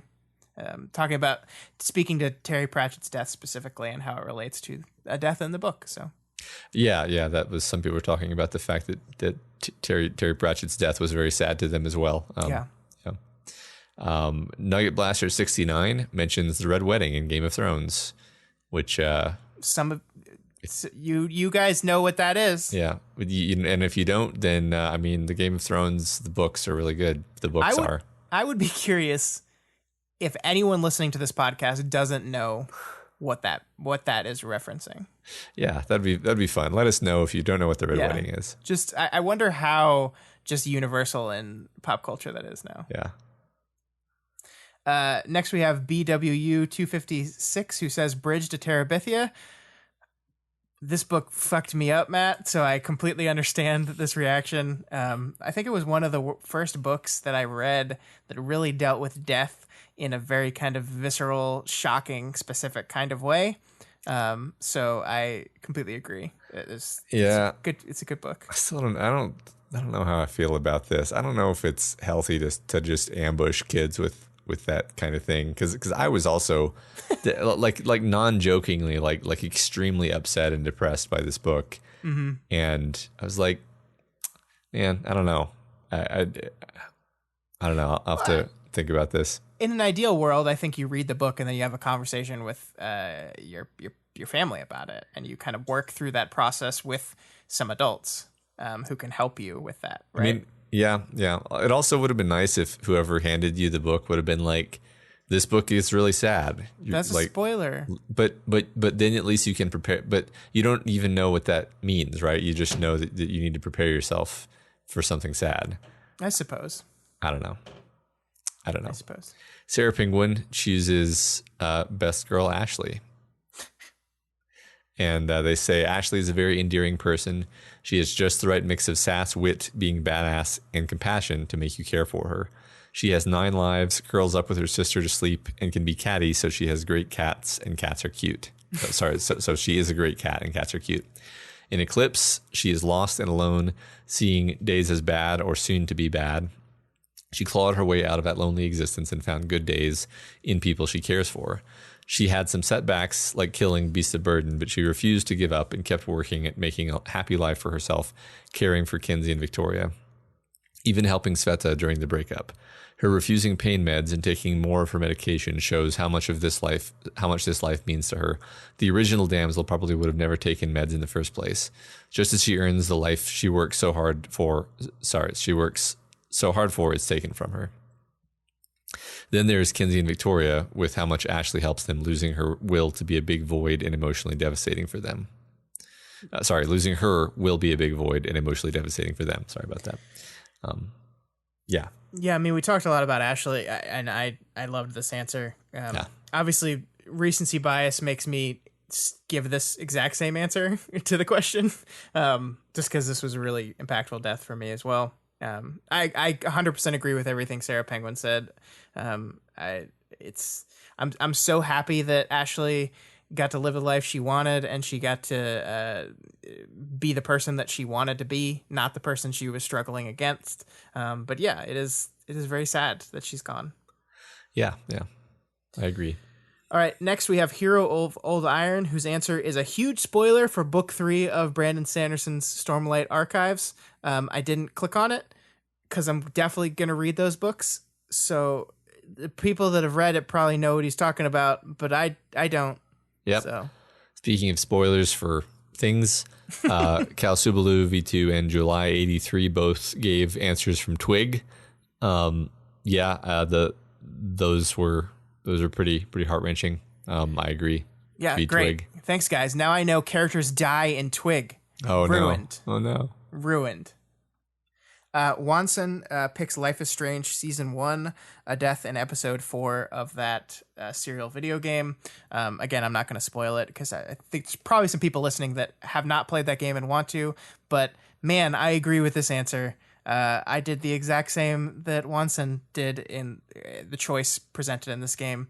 And it is rough. It's very rough.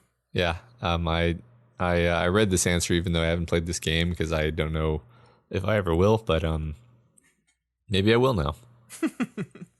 Grekel Prime says Order of the Stick, which we did a doofcast on. Yeah. And we got I think pretty far into it, but apparently not far enough because I don't think we reached this point. Yeah, I mean, I think it's fascinating to me. Like, he wrote this very long answer to this question about a comic book that, while I enjoyed, I didn't see as something that would produce that kind of emotional reaction to like a character dying or something. So I'm very curious now, and I kind of want to go back and read more of this. Yeah. I think we've been told a few times that particular story is one where you just have to really, really invest a ton of time. And yeah. It was a bit more than we could justify for a doofcast, unfortunately. And we jumped out, before it started really getting good. Yeah. So yeah. Bisexual Punch Party lists His Dark Materials and a death that happens at the very end of the first book of that series. We'll not go into it any more than that, but we read that book again recently. Recently, it was 2 years ago. It was our very first book club, or second, one of those. And while I did not like that book as much as I remember liking it as a kid, I will agree that the death that is in question here is pretty powerful. It's a pretty powerful moment in that story. So, I agree. I think you should go read those books. Even though I didn't like the first one very much, I think they're worth reading if you've never read them before. Yeah, I've only read the first one, and I agree that was a hard one. Mm-hmm. Tinky Forecast lists a death in the Harry Potter series, which I would call this borderline. I'm not gonna read which one, but I think everybody probably knows. It's the one that's completely shocking and unexpected. It's in book 5. I don't remember. Yes, it's in book 5. I think it has to be that death in book 5. Yes. Yeah. Not the one in book 6 that became the meme. Yeah, I mean, just to editorialize for a second, it's a tad unfortunate that we can't go into all the answers on this one, because like the point of asking this question for me was to say, was to get at, like, I think I understand pretty well what makes a good death in film. Like, first of all, you have sad music and you show, I mean, I'm kind of being tongue in cheek, but like there's kind of a lot of obvious things that are done to make you cry when someone dies in a movie. And you can't really rely on any of those things in a book. You have to set it up in a completely different way to make it hit hard. And it's very, I honestly think it's pretty easy to flub. Like some of these answers, I may have liked the book that the death happened in, but I just kind of felt like the death was like, yeah, that was sad, but like I didn't cry. And me personally, I almost never cry or tear up or emotionally react on a visceral level to a written death. I love books, obviously. I'm fully capable of like reacting to a book, but it's unusual actually that a death in a story will make me cry. So I wanted to get a good kind of cross section of like what people thought made a good impactful death in a story, and the answers were really great. I just can't spoil everything in the world, unfortunately.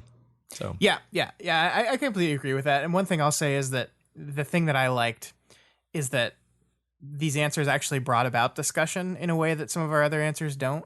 Because people were replying to other people's options and saying, "Oh yeah, I totally agree," and blah blah blah. And I think we get such good answers to these discussion questions, but often they don't result in actual within the thread discussion. Mm-hmm. And so I liked that this one did. Yeah, me too. Heaven's Chocolate, who is a first time commenter, hello, welcome. Listed JoJo's Part 7 Steel Ball Run.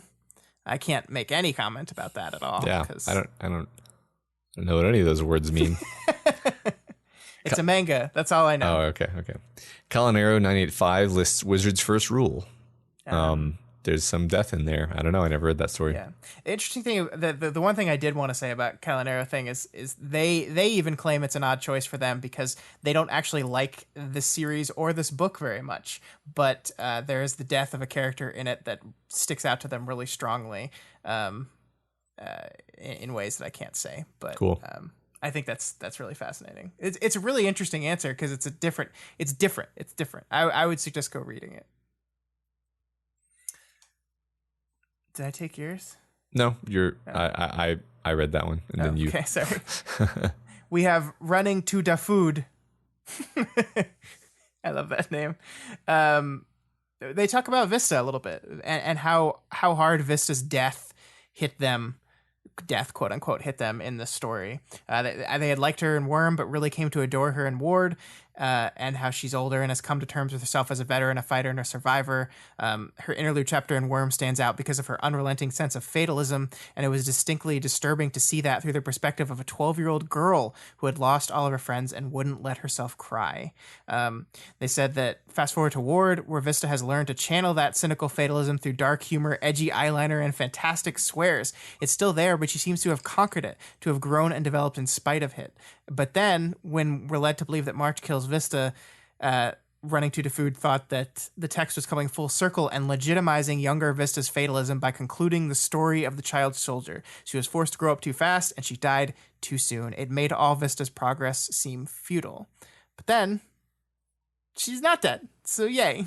So Running to the Food says, the moral of the story is I will never again take Vista for granted. Me neither. Yeah, and I will never judge Wildbow's story choices prematurely either. Mm-hmm. Yeah. Loger or Eoger, we're going to have to pick a font with serifs at some point.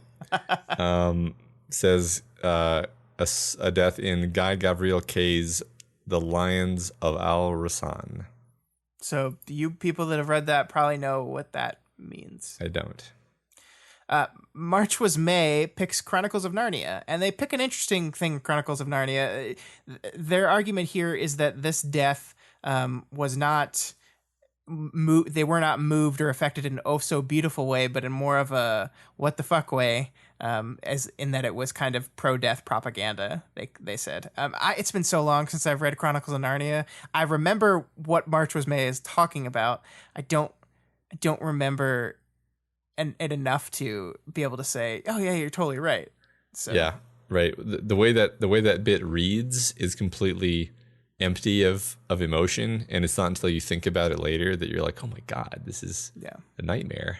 Also, I mean, C.S. Lewis was going to write another whole book that went into the surviving character a little bit more, and then he died, so he was never able to do that. So it might have tied up in a way that is much more satisfying than what it seems. So. I didn't know that. I'm just going to assume that fixed all the problems that I have with Chronicles of Narnia. Okay. Well, it's a fiercely Catholic, Christian book, so I don't think it's going to fix all your problems. I'm just going to assume that it would have. Okay, sure. Thank you. Sure. And finally, Stelhex lists the Iron Giant. And all I'm going to say to that is Superman. That's right. Yeah, like these are all great answers. I kind of want to go. I want to study the answers and understand what precisely makes these work so well, right? Because again, there's a lot of deaths in fiction. There's a lot of deaths in written fiction.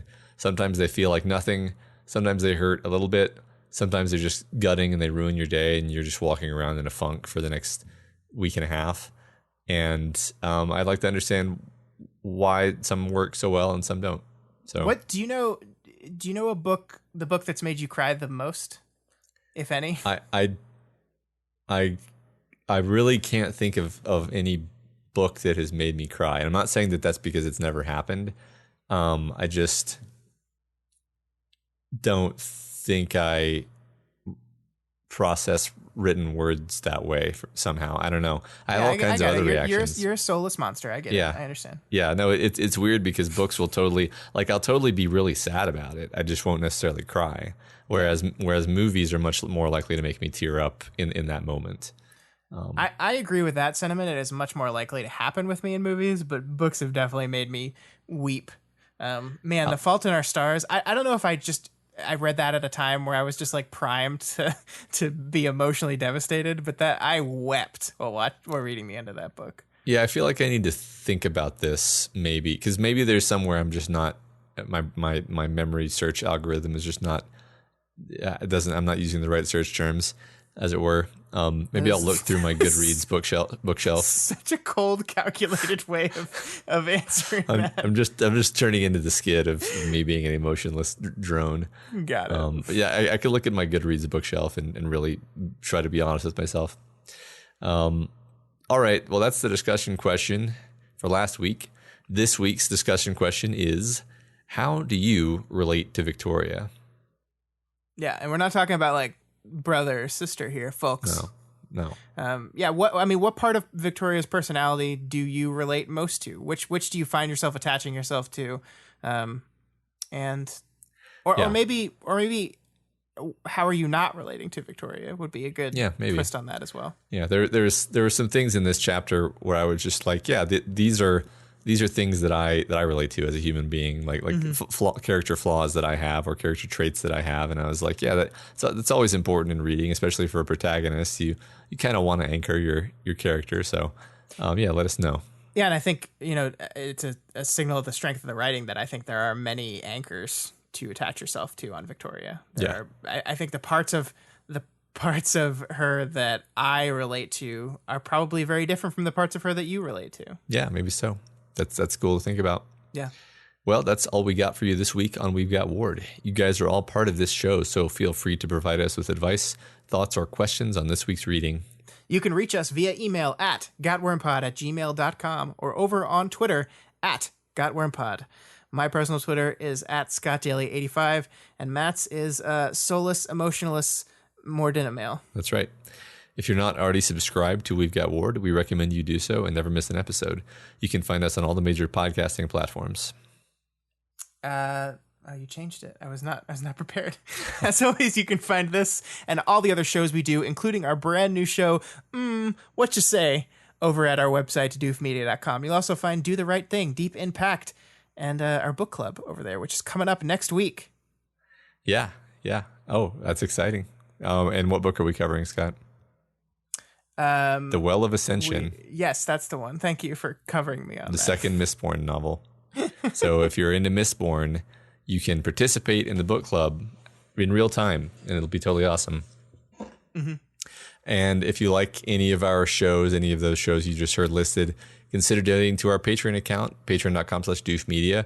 Remember that we just revamped our Patreon awards quite a bit. And so if you checked it out in the past and decided it wasn't for you, or if you checked it out in the past and donated at one particular level, maybe check it out again, see if any of the new offerings appeal to you.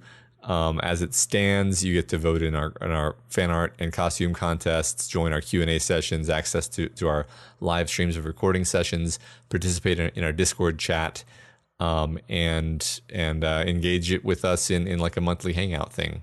Those are all options. Yeah. And while you're on Discord, make sure you go to while you're on Patreon, make sure you head to patreon.com/wildbow and donate to Wildbow as well, because the reward you get for doing that is for this story to continue to exist. That's a good one. Yep. Special thanks to new patrons this week. We have Bidoofs at the $1 level, Kate P, Keegan L, and Andrew, and Jake T. Doof Dancers at the new $5 level. We have Varanus Sapiens, To Steal a Murder Bird, Yes Please, Running to the Food, Metathulu, and Alex. And new Doof Warrior at the $20 level, Nathaniel P. Wow. Thanks so much, everyone. It looks like some people did find the new reward tiers appealing, and we really hope that we're able to, bring y'all some gratifying experiences, and we really appreciate you doing that. Thank you so much. Yeah, thank you so much, guys. It's awesome. We are so close to our next goal. It's crazy. I think we're 20 patrons away from getting to do the Dark Tower podcast, and I am very excited about that. So we appreciate each and every one of you that is helping make that possible. Man, it's crazy, Matt. It's crazy. Yeah. Love you all. Yeah. And of course, if you cannot afford to donate, absolutely okay. You can help us out in many other ways. You can share the podcast. You can leave us a rating and a review on Apple Podcasts or Stitcher. You can just pester people on the subway.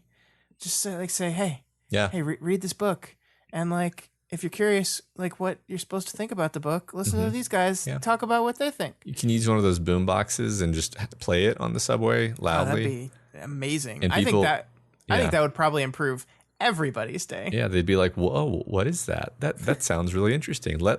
Please tell me more about it." Yeah, exactly. And then you've made a friend. Yeah. This week's Spotlight review comes from 567, who gives us 5 stars and says, "Cannot recommend enough. When I first found the show, it was still We've Got Worm. I spent the next 7 hours straight listening to it with a goofy grin on my face.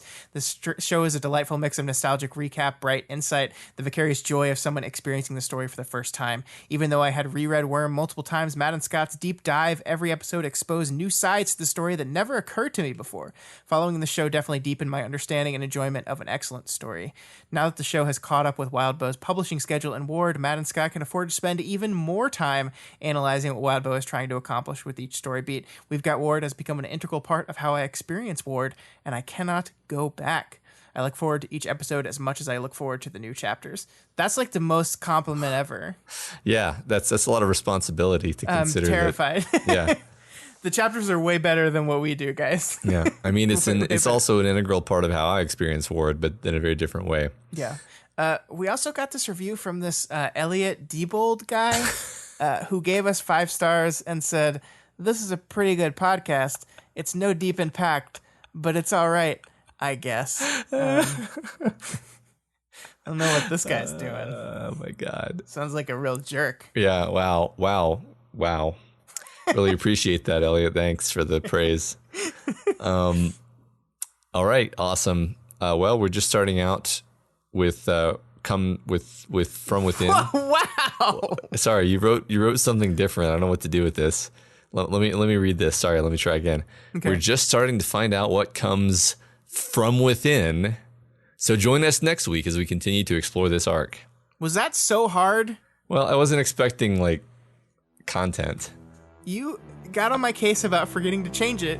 I change it, and then you're mad at me. I know, but now I'm used to just ad-libbing everything.